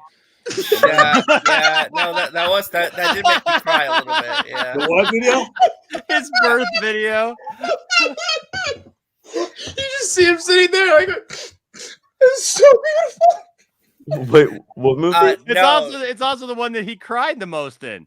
Okay. Yeah, literally, I literally cried the most my entire life as soon as I was born. That thing was his dad was also crying a lot in that. I have never cried in the movie. The doctor was crying in the video. No, I think I've never cried in a movie. No, the movie that sticks out to me the most that I can think of right off the top of my head is actually Toy Story 3. I think that's probably one of the movies I've cried at the most, honestly. Really? Yeah, Okay, Toy Story 3 as a kid, man. That thing. Yeah, I was upset when all the toys didn't get burned either. Oh. No, it's the goodbye to Andy. It's the goodbye to Andy. Listen, the goodbye to Andy. When they're like, "See ya, Andy. See you later." They all hold hands. We're all burned together. It's like Anakin says, "Justice League made me cry for 4 years." I understand. But no, what was the most about that film? I love that. Besides Spider-Man.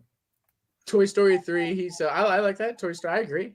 Toy Story. Ambassador, I got your back on this one. Okay, so Tiffany and I cried so much at Ghostbusters Afterlife. I looked at Tiffany and I said, this stupid Ghostbusters movie is like seriously making me bawl right now. Like something I absolutely did not anticipate. Did it hit you really hard in the feels? Dude, it hit me so hard in the feels. Up before you go into these movies, man. When it pans up after that big final sequence and it just goes for Harold and he goes to the stars and stuff. Oh, dude. I lost it. I lost it. I was like, I mean, it hit me this hard in the feels.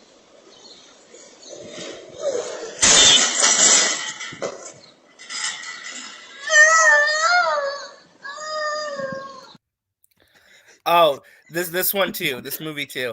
Enosh, I know you're not a big fan of this series, but Lord of the Rings: The Return of the King, the last like 20 to 30 minutes of that movie, I cry every time. I cried because I had to see it. And I had to pay to see that. I took a group of fellow soldiers to that. I'm like, why are we here? It's such a great movie though. Return of the King's amazing. It was nerds. I like the fight scenes in all of those movies, but the movies themselves are like water. Oh, they're great, dude. They're awesome movies. I have a weird one. Fight scenes are awesome, but the rest of the movies like, ugh. Yeah, but the movie I cried the most is like, so it's The Curious Case of Benjamin Button. I don't remember ever crying in any movie more than that one for some reason. Wow, man. I didn't remember that movie existed. Yeah. That was a Brad Pitt movie. You know what movie I cried in? It was a David Fincher movie too. You know what movie you know what movie that people mostly cried in that I was like, I don't understand why people are crying? Titanic? Yeah. Yeah, that's okay. I was in the movie theater. We almost got thrown out. And almost. What is the most emotional movie you guys ever seen? I don't know, man. Every time As I watch far as Field what, of real Dreams, life or I watch Field of like- Dreams, I lose it. Like I just Like that you see people talk about that, like, oh, I cried in this and this and this. I hear bet how you much I it's probably not won't movie. cry at all because I'm not emotionally attached to these movies. Neither am I. I'll never see them. They're movies. They're movies, They're and I'm just movies. like, these are like fictional things. Like literally, we watched this movie where like it's like this creature comes out at a certain time, and he's about to die, and these people help this creature try to survive during that time. RJ. And like Someone's my whole family was crying, but me. I was just like, I don't care. Like, RJ, calm down. It's Boba Fett. do you not see the comment that's right there? Oh, Come on. Like, yeah, it's Boba Fett. Come on now. I don't know if I'd say pull. That's a little weird. Well, word did to you guys use. see that 2016 interview that like just not popping up now with Hey, him? where she's like, RJ pulls the ladies, man. You should have seen when he came to Vegas. We couldn't get like women off him. Waitresses were throwing themselves at him. Strippers, girls, strippers, the theater attendants. which kind of Working lady? strippers? Somebody come get her, she's dancing like a stripper. Hey, somebody come get her, she dancing like a stripper. Hey, You don't it know how works close I every was. time. It works every Oh time. my god! You don't know how close I was to getting that and putting that on the big screen. So instead of showing Oh my god! I was gonna put that on the screen, but I'm like, that would have. I didn't want you to get up and walk out. I was gonna. That dude Vince about the Titanic. I was jealous of Jack dying. At least he got to leave. Wow. But at the same time, I'm mad at Rose because she killed the man. She killed him. Like that Yeah, he wasn't. could have fit on there. He could have fit on there. He could have fit. He killed What's him. up, Landon? My son's here. Oh, hey, Landon. Guess what? You know what? I can make you a mod finally. He's been wanting me to make him a mod, and but I tell him he's got to be. Wait, Landon wasn't a mod earlier? No, Landon wasn't a mod. Did he have to like work to earn it? It's like said. Yeah, what kind of nepotism is that? Come on. Yeah, well, what's the deal with this mod thing? How do I get on the mod list? What do I? Here's what you got to do. People have to realize for me to make you first of all, for me to make you a mod, you have to be commenting live for me to be able to make you a mod. I can't just make you a mod. I can't just find your stream name and make you a mod. And then my other problem is that like a lot of times I'm in the middle of doing stuff, and so like Landon doesn't comment a lot, and so I mean so if you want to be a mod, Austin, here you go. Oh, what? Let me. You sure about that? Yeah. Austin needs to be a mod. There we go. I get joked at all the time because I get told I got too many mods, like because everybody's a mod in there, but And we have all the knuckleheads coming in with under aliases and stuff. Like the one night OJ was there, Puff Daddy was there. I'm so bad at it. I tried that one night, and literally, you guys immediately figured out that it was me. I was like, it's RJ's conscience. Like, oh, that's Austin. And I was because like, it has the green A, had the green A or like, whatever. See, I'm not smart enough to. Where was somebody else who wanted to be? Austin is sus. Oh yeah, he is sus. Austin is sus. Is that you, Caden? Are you? Wait, who said that? John Cena. No, that's not me. I would never ever do that. But Austin is sus. Austin is sus. I'm sus. That's your line though. I know that is my line. I don't know why. I'm looking forward to stealing my Mobius line. too. I'm going to sue you now. I'm going to sue you for stealing my line. Okay. I'm going to sue John Cena. That is the best name ever. That is so weird. Oh my god. That's brilliant. John Cena. John Cena. Jeez, why Elizabeth Wilkins? Welcome. Yo, you're getting all the celebrities tonight. I know. Yeah, whoa, RJ, you might want to talk to your girl. RJ, get off the stream so we can. Whoa. I have no clue who this person is. I'm sorry. I'm like on something else. What am I missing? You know what, Spherical Man? I do enjoy them up in movies as well. I can understand crying at one of them. I don't cry. Is there something about RJ in here? When is the chat not talking about me though? Yeah, Haley's trying to get it on with Off the RJ. stream so we can talk. It's probably a dude. You know what's Well, always this song sad is Cena you know what's sad is when Muppets cry, but I hear RJ likes it when Muppets cry. Wow. What does that even mean? He likes to drink Muppets tears. I heard that you like it so much. I heard that you like it so much that you literally bag up Muppet screams.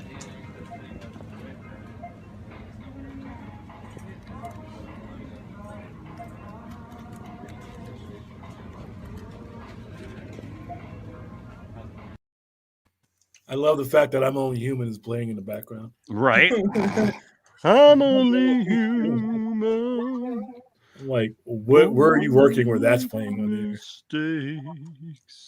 Quick, Robin, the bat gas.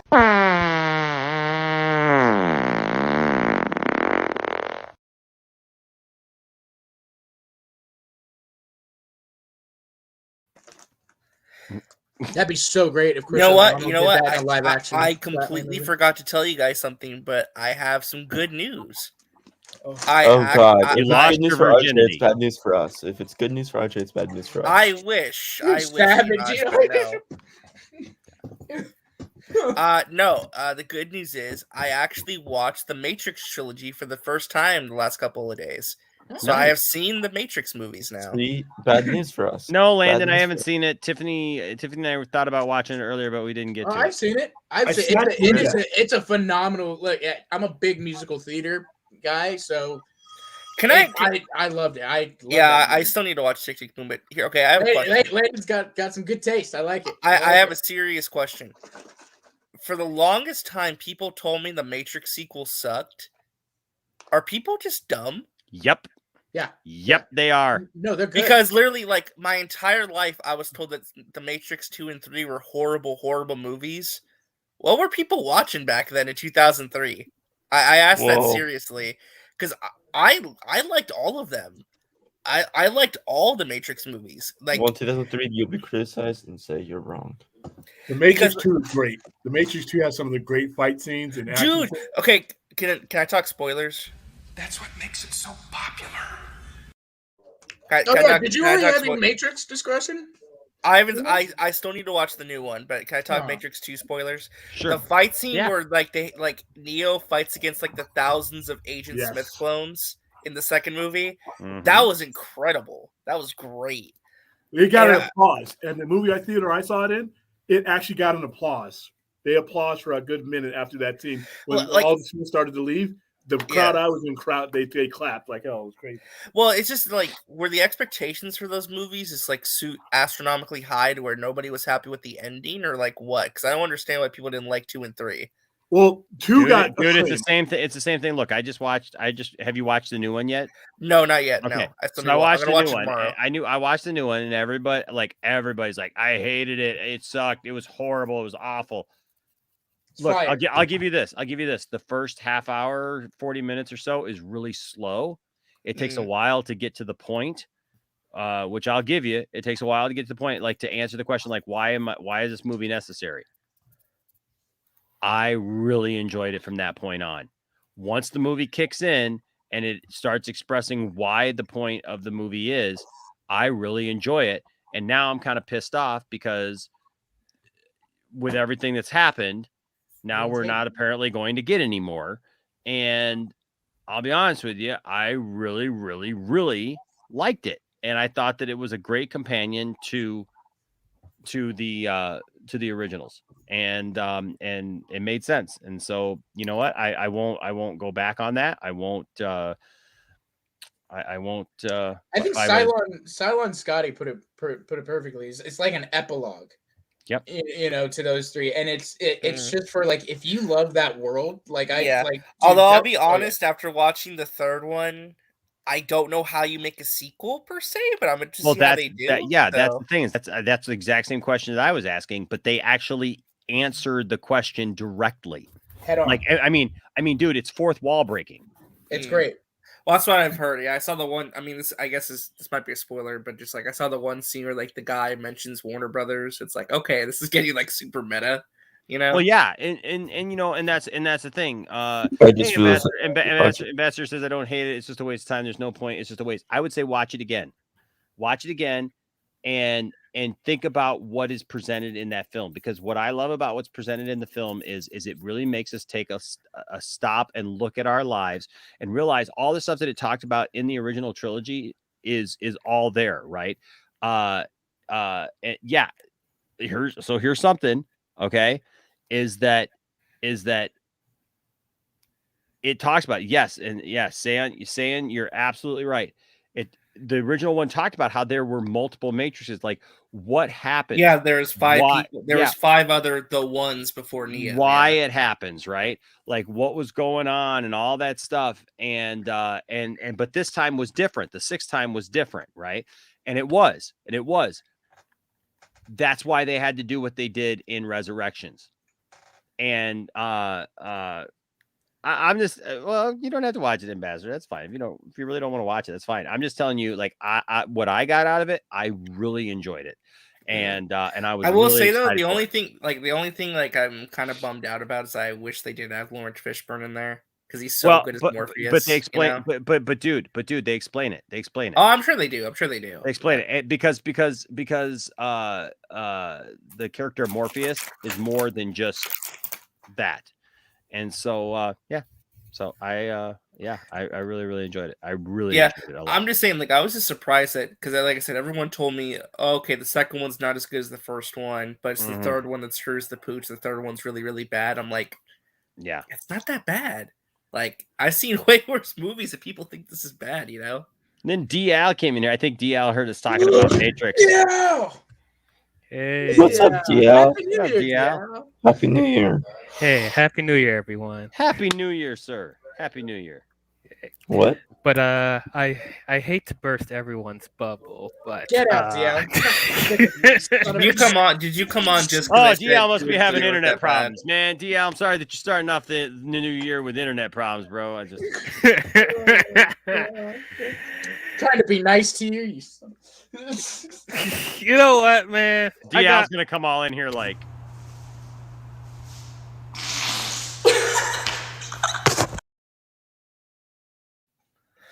And you know what? Anthony? Yes, I like Matrix 3. Dude, the final battle with Neo and Agent Smith in the rain. Oh, yeah. Dude, that's awesome. That was awesome. Yeah, it's cool in concept, but execution wise, not the greatest. Dude, they're like flying in the air, man. They were just like, oh. Oh, they're flying in the air. Okay. Yeah, that's great. Okay, let's talk about that for a second. Censorship. Hold on. I love this. Cut the censorship. Let DL speak his piece. Come on. I appreciate it, Ambassador. We're gonna let DL get to his wrong take. But we're gonna have fun before we get there. That's it. That's all. Okay, go ahead, DL. Well, if you guys have followed my channel, I did streams on all the Matrix movies, so I'm not gonna air out every single detail for everyone. But Ambassador was on there too. But Austin's like, I'm gonna get some chips. Yeah, I'll be right back myself. It's funny how you conveniently avoided my live streams after the first movie, Austin. What's going on? Well, I didn't want to embarrass you on your live streams and shut you down. There. No. I invite you on your hot wrong takes, Austin. Like I welcome them. Welcome them. Especially, I wanted to hear what you had to say on Resurrections. I'm glad you all enjoyed it. I'm glad you all enjoyed it. Yeah, it's phenomenal. Phenomenal, huh? Phenomenal. I've not seen the new movie yet, so please don't spoil it. Okay, I will not spoil it for you. I'm watching it. I'm watching it tomorrow. So okay, we're talking about 2 and 3. Okay, that's fine. All right. So explain to me how Neo and also eventually Smith gets all this power. They become. Huh? Okay, if these two are the one now, well, okay, why are they still resorting to hand-to-hand combat when they literally are more powerful than that? Aren't they above that? Wait, which one are we talking about? Well, Matrix 2 and 3, I guess. Yeah, pretty much. After the first movie, he's able to incinerate people at will, but they still resort to hand-to-hand combat. And they're just flying around in the third movie. Don't they have more power? Well, I love EDL. That's kind of a nitpick. That's a dumb. That's like saying like that's a nitpick. Why doesn't Superman go around incinerating people because he's got laser vision? Well, I also think to be honest, this might just be my interpretation of it, but I also feel like Smith, like Neo confronted Smith the only true way he could really, and he defeated him kind of in a similar fashion, where it's hand-to-hand combat in the first movie. So of course their final confrontation thematically should also be a hand-to-hand combat scene, right? And I thought that it was interesting with Smith as well, where he kind of just became a computer virus, right, infecting the Matrix, and basically he had been severed from the program and kind of became this other thing, right? So I think there's some really interesting concepts there, and what it has to say about technology, and also the debate between Neo and Smith as well in regards to what humanity is, human emotions, logic versus emotion, that kind of stuff too. I like what Kate Sassa says, because they're handsy guys. I'm being a jerk, guys. I'm just messing with y'all. I will say there's some cheesy stuff in 2 and 3. One of the things that stuck out to me is like Neo inserts his hand in a Trinity, pulls the bullet out, and like squeezes her heart to save her life. I mean, it's a little over the top. I mean, but I can kind of excuse it, Yeah, I mean, because the first movie, they like Neo came back to life with the kiss of life, so kiss of love. So it's kind of. I will say this: I was shocked in Matrix 3 though when Bane was Smith and he freaking got the electrical cable and blinded Neo and basically like burned his whole face off, basically his eyes off. Like, that was shocking. And then Neo looked like Kenshi from Mortal Kombat the rest of the movie, which is cool. So yeah. Did you guys love that giant baby face at the end? You like the Deus Ex Machina just appearing out of nowhere? The Deus Ex Machina. I thought that was like the machines though. The machines basically like, okay, we're gonna kill Neo. Oh wait, he negotiated for peace basically, right? Because it's like I'll kill Smith, just leave Zion alone, right? So I mean, he brokered peace. He did. He said what he accomplished to do, and until he didn't.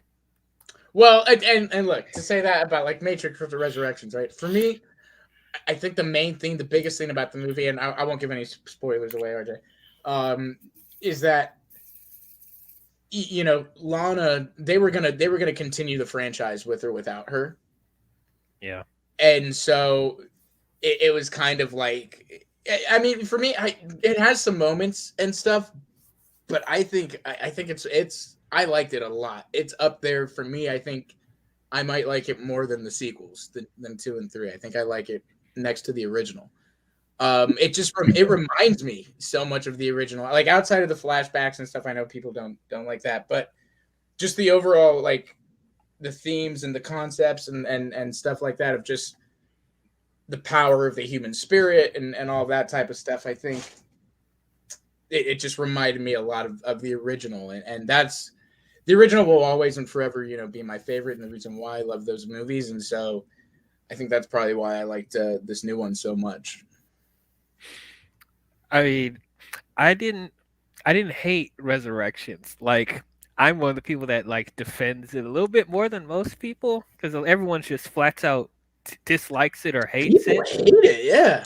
Yeah, like I didn't think it was awful. There's actually quite a few things that I liked about it. Like I did like how meta it was, because it does play on the themes that they were similar to in the first 3 films, especially the first movie, like being in a world within a world with the world. I liked how it was like messing with our heads with that, like with the Matrix were video games and stuff like that, and Warner Brothers were the villains. I thought that was cool. And people, were like, how did he not? No, I kind of like that. it's all so close to what really happened that it's, and the whole addition of he's in therapy for it and is taking the pills on a daily basis and all that stuff. I loved all of that. I thought that was, and it adds to kind of like the times and where we're at today in the world we're at today, and I thought it was great. I really, really liked it. Yeah, well, like I said, I guess for me, I went into the expectations of everybody hates the 2 sequels. Everyone thinks they're not as good as the first one. So I went in with low expectations. I came out saying these are decently good movies. These are good movies for the most part. There's some stuff in there that's not great. I still think, I mean, the first one's still probably the best movie. Although the second one's, I do like the second one a lot actually. But and I like I said, went in with low expectations for the sequels, came away saying these are all pretty decent, good movies all around. So I do want to ask you. Oh, go ahead. Yeah. Same thing with 2 and 3. I don't hate them. I think they're fine. I just feel like there's a lot more holes in the plot than there was in the first movie, and I feel like the performances aren't as great as they were in the first movie. And then it's like they're over like doing it with the mythology talk and the purpose and the choice without actually getting to the point of what it is. They're trying to be deep. Yeah, they're trying to sound deep. They are a lot more philosophical. But again, the action, especially in 2, is like still so top tier. I mean, I do want to ask. Really incredible sequences in there. I want to ask Ambassador about this because he made a comment. Y'all are reading way too much into this new movie. It is as shallow as a puddle of spit on a sidewalk, and that's fine. Your opinion, I totally understand.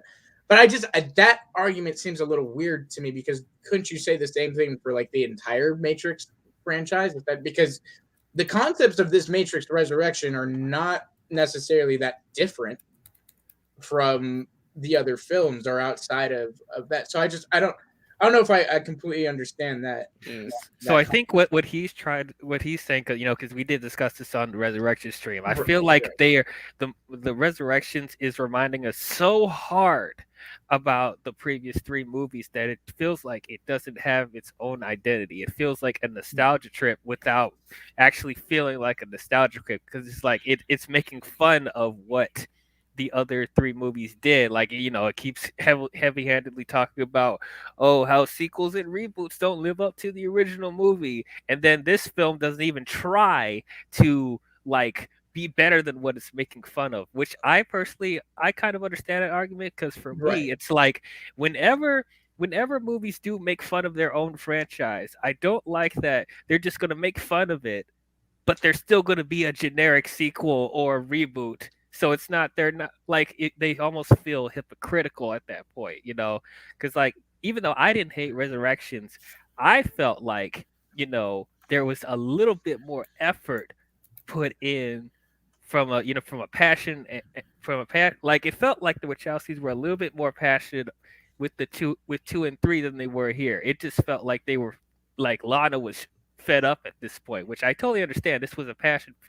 Right. This was a passion for, she only came back to do this movie, for, personal reasons. Like, we've heard about her losing your family, stuff like that. This is their way of like coping, stuff like that, which I totally understand. But it's just like, not everyone's going to understand that, unfortunately, because, The Matrix does have these high expectations coming after the first movie, and it's like people were disappointed with 2 and 3, and they were expecting, just a little bit more effort this time because of how low the bar was set with the 2 and 3. I know a lot of people like 2 and 3, and as I said, I don't hate it, but it's like, and I'm not even expecting a Matrix movie to be better than the first film at this point. Just be good, just be more coherent. By the way, DL, did you watch the 20th anniversary special for Harry Potter and HBO Max? Oh yes. Oh yes. Well, what? Just whoa, that noise. That noise. Whoa, yeah. What'd you think of it, man? What'd you think of it? Man, I was so happy. The opening scene, dude, like the opening credits. Dude. Oh man, they filmed that like a movie. A lot of people are talking about Helena Bonham Carter. Oh, she was great. Yeah, it was awesome seeing Daniel talk to her. Like I said, it's if you grew up with those movies, or even if you're just a casual fan, I mean, it's gonna make you cry. There's a couple lines in there, especially they're talking about the actors who have like passed away in the past, and thing that got me is Robbie Coltrane, who played Hagrid. Basically, the one that might hit me will be Alan Rickman and Helen McCrory. Yeah. And the thing that hit me a lot was in something I really pondered. It was in like the last 5 minutes of it. When it was Robbie Coltrane, who played Hagrid, saying that his children's generation and his grandchildren's generation will be growing up with these movies that he's in 50 years from now. And even though he may no longer be alive and be witness to that, he may no longer exist, Hagrid will. That was just something really profound that he said that kind of just stuck with me. Yeah, that very emotionally profound. And Hagrid is like one of my favorite characters in Harry Potter too. So it's like, man, it was just so great that they got everyone back, for this reunion. It just shows you that they don't need J.K. Rowling to do this. You know what was profound? You know what was really funny though? I'll tell you what's really profound. funny about the HBO Max thing though. They didn't use new footage of J.K. Rowling, but they inserted a couple interviews from 2019. So it's like she's kind of there, but right. They said but she's not. But they said in the corner, "Don't worry, guys, it's from 2019. Don't worry, don't worry." Yeah. It's just, man, it's just really been hard with the J.K. Rowling situation because, like, I'm one of the few people that defend the Fantastic Beasts movies, even though I know they're not that great. The first one is okay. The second one I don't like. Right, and I'm looking forward to Secrets of Dumbledore. You know what, Enosh? That's fine. That's fine. Shut your mouth! Shut your goddamn mouth! Anyway, Enosh, what are you shaking your head? I'm looking forward to Secrets of Dumbledore. Personally, I hope it's good. I hope. I don't know if I really want to know Dumbledore's secrets at this point. I'm looking forward to D's nuts. It's whatever. And like this year, Austin, no. I'm sorry, I had to. Yeah. I've been holding it in for a long time. You guys would be proud. Been holding D's nuts in for a long time. He's letting Here's what I'll say in my. He's spraying the birds. Like what the heck? Here's what I'll say in my closing statement. If you got HBO Max, If you got HBO Max, go watch Matrix. Go watch Don't the watch Matrix. anything. 2 and 3 are a lot better than people said they were. And go ring in the new year by watching the 20th anniversary special for Harry Potter. And if you like RJ, tune into Disney Plus for Home Alone. Hey, you know what? You know what? I made an oath that I was never gonna watch that movie. I was never gonna watch that movie. I still have not seen it. You watched it. You watched it. No, I'm never here's watching that RJ. movie. Like, hey, Well, there's a lot of I've got something for you.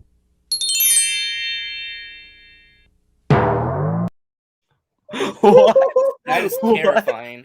Well, you know, RJ, there's a lot of actors if a giant eagle came out of nowhere and stood on my car, it's like, I got something for you. And RJ, a lot of actors don't like to watch their own work, so I understand why you wouldn't. It's not me. I thought you did great. I thought you did great. It's not me though. Like I sometimes I'm I not British. Do I sound like I'm British? I think you did a great British accent. That's what I'm saying. I think your acting was phenomenal. Hey, RJ. You were great in Jojo Rabbit as well. Can I get your opinion about something? Sure. All right. Tell me how this makes you feel.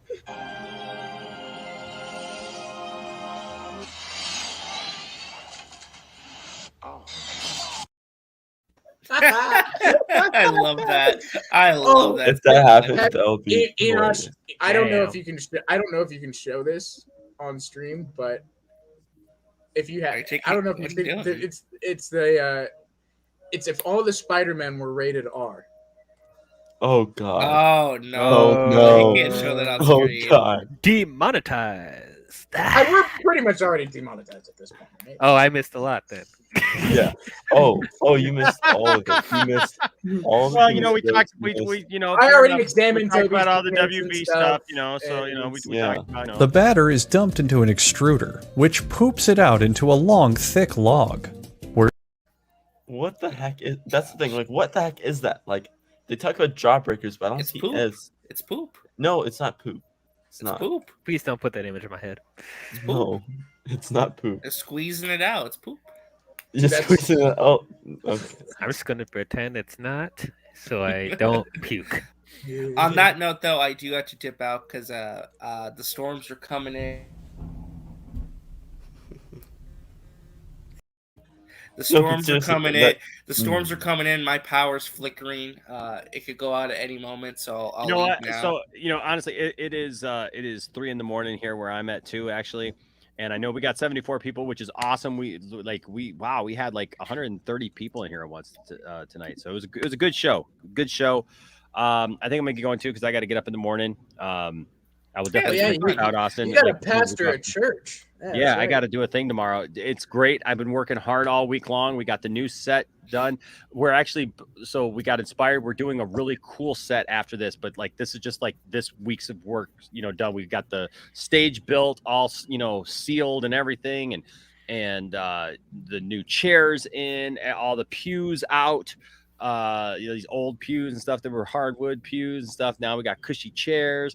We got everything in there that needs to be on there. We got the projectors working. We got everything working. It's so good to like be getting there one day at a time. And so, heck yeah, it's good. Well, hey, RJ, I hope the best for you. It's snowing here, man. So like, I hope that. Yep, it is. Yeah. Well, thank you, Enosh, for having me. Thank y'all so much. Go watch that Harry Potter special HBO Max. Go watch it. And I will be watching Matrix Resurrections tomorrow. So I'll let you guys know what I think of that. So hopefully I like it. Hopefully. We'll see. So yeah, well, I would just tell you this. Just remember, No Way Home is a terrible film. Spider-Man No Way Home was a terrible film, and you guys can't convince me otherwise. Spoiler alert if you haven't seen it yet. Okay, everybody's saying that this movie is an amazing film, 10 out of 10, better than Avengers Endgame, all this stuff. But y'all just gonna ignore this? Who is this? Who is this person? This guy was all over the movie, and we never once got an explanation for who this is. Showed up at the very end being all weird to MJ and Ned and stuff. Like we're supposed to care. How are y'all not bothered by this? I want to like this movie. I'm surprised that I'm the only one that seems to have an issue with this. Like, we don't even know this guy's name. This is just bad writing, guys. It's just bad writing for a movie. Yep, no, I agree with him because year. we don't know who that kid is. He like shows up and like does all these things and like he's like we don't know who he is. Like that's just lazy writing, man. That's just lazy writing. That's just a bad take. No, what do you mean? All right, thanks everybody for being here. Thanks RJ for being here. Appreciate it, man. Stay safe, bro. Yeah, see you guys. Hey, dude, I totally would, but I'm literally like trying to close the thing down because I got to get up in the morning, and I'm starving so much that I went and got some chips and salsa real quick because I was like, hey Jarbo, I would love to be on Hollywood After Dark. You never invited me. I would love to come on and talk some movies with you one day. Jarbo's fun. Yeah, Jarbo's like, I'm sure you would. Yeah, I'm not getting my hopes up there, but just shooting my shot. You know what I mean? Just shooting your shot. I love it. Putting good word. Gotta get the L. You got your sunrise. You caught a prize. You're making your Johnson. Party nights, summer whites. Your friends, and your Johnson. Rooster tails, water trails. Your kids, and your Johnson.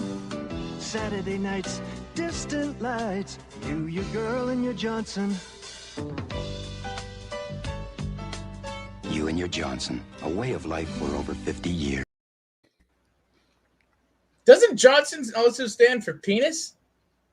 No, it's what? A boat. It's a boat. Oh, I thought. Wow, you went there. You went there, Austin? Yeah, of course. There, Austin? It's 11:54. I don't know what you're talking about. I don't know what you're talking about, but you know Don't what? worry about it. Don't worry about it, sweetheart. Don't worry about it, sweetheart. Oh my God. Don't worry about it. There you go. Don't worry about it. Kaden was adorable as a child. Was it? Well, I mean, I was, but I'm not that kid in there. Yeah. Yeah, Okay. whatever, Kaden. I know that. All right. So hey guys, just remember when you get down, you know what? If you want a good pick me up, listen to some jizz. It's great. What? Listen to what? What? Okay then. What? That was good. That was so. That was good. Get a good pick up. Listen to some jizz. Yeah. Okay, great, Enosh. That's great.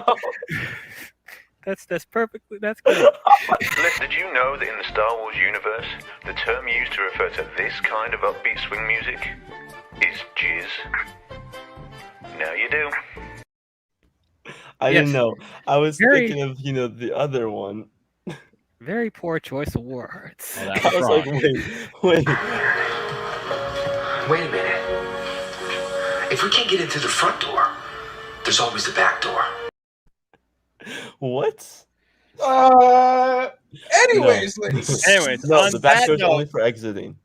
yes. You can't. On that note, we're gonna exit real quick here. And so, anyways, thank you guys for being here. Thanks for Austin chiming in here and DL coming in and very, very thankful to everyone. Thank you guys for a wonderful night. We had a good time. All right. Thank you guys so much for all your support. We really appreciate you all. And we'll have to do some more of this tomorrow because it's going to be a real big thing. And I don't know about you, but I want to see that thing. Like it's a massive thing, and so I want to see his thing. I don't know what he's alluding to, but I am looking forward to it. I am looking forward. Look, you know what? I want to see the thing. Yeah, look, I want to see this thing. I want to see this thing. I want to know what this ends up being. I'm going to.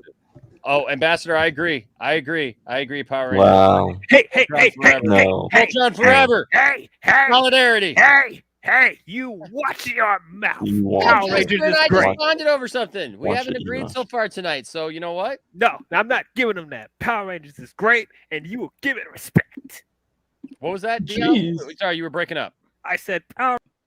Oh, poor GL. I bet you that Ambassador doesn't mind that censorship. You know what? All right. I remember this. All right. Oh. You remember this as you watch Jarbo.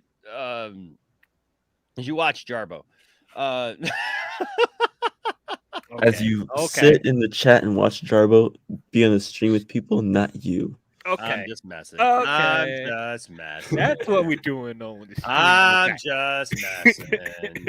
Just messing. DL's looking at me like You're an ass. You are. Anyway. no, I'm looking forward to this, man. I'm looking forward to the Snyderverse continuing. So there you go. All right, guys. Hey, thanks for being here. Y'all are awesome. Don't forget, don't let anybody tell you that your fandom doesn't matter. Don't tell anybody that their fandom doesn't matter either, but seek to have good conversations. Seek to excuse me, not get chips in your throat. But to have good conversations and to, debate things out. And, at the end of the day, just treat everybody with respect. And as long as you do that, there'll always be a place for you guys here at the Poindexter Lounge. Until next time. Stay nerdy. Bye-bye. Bye.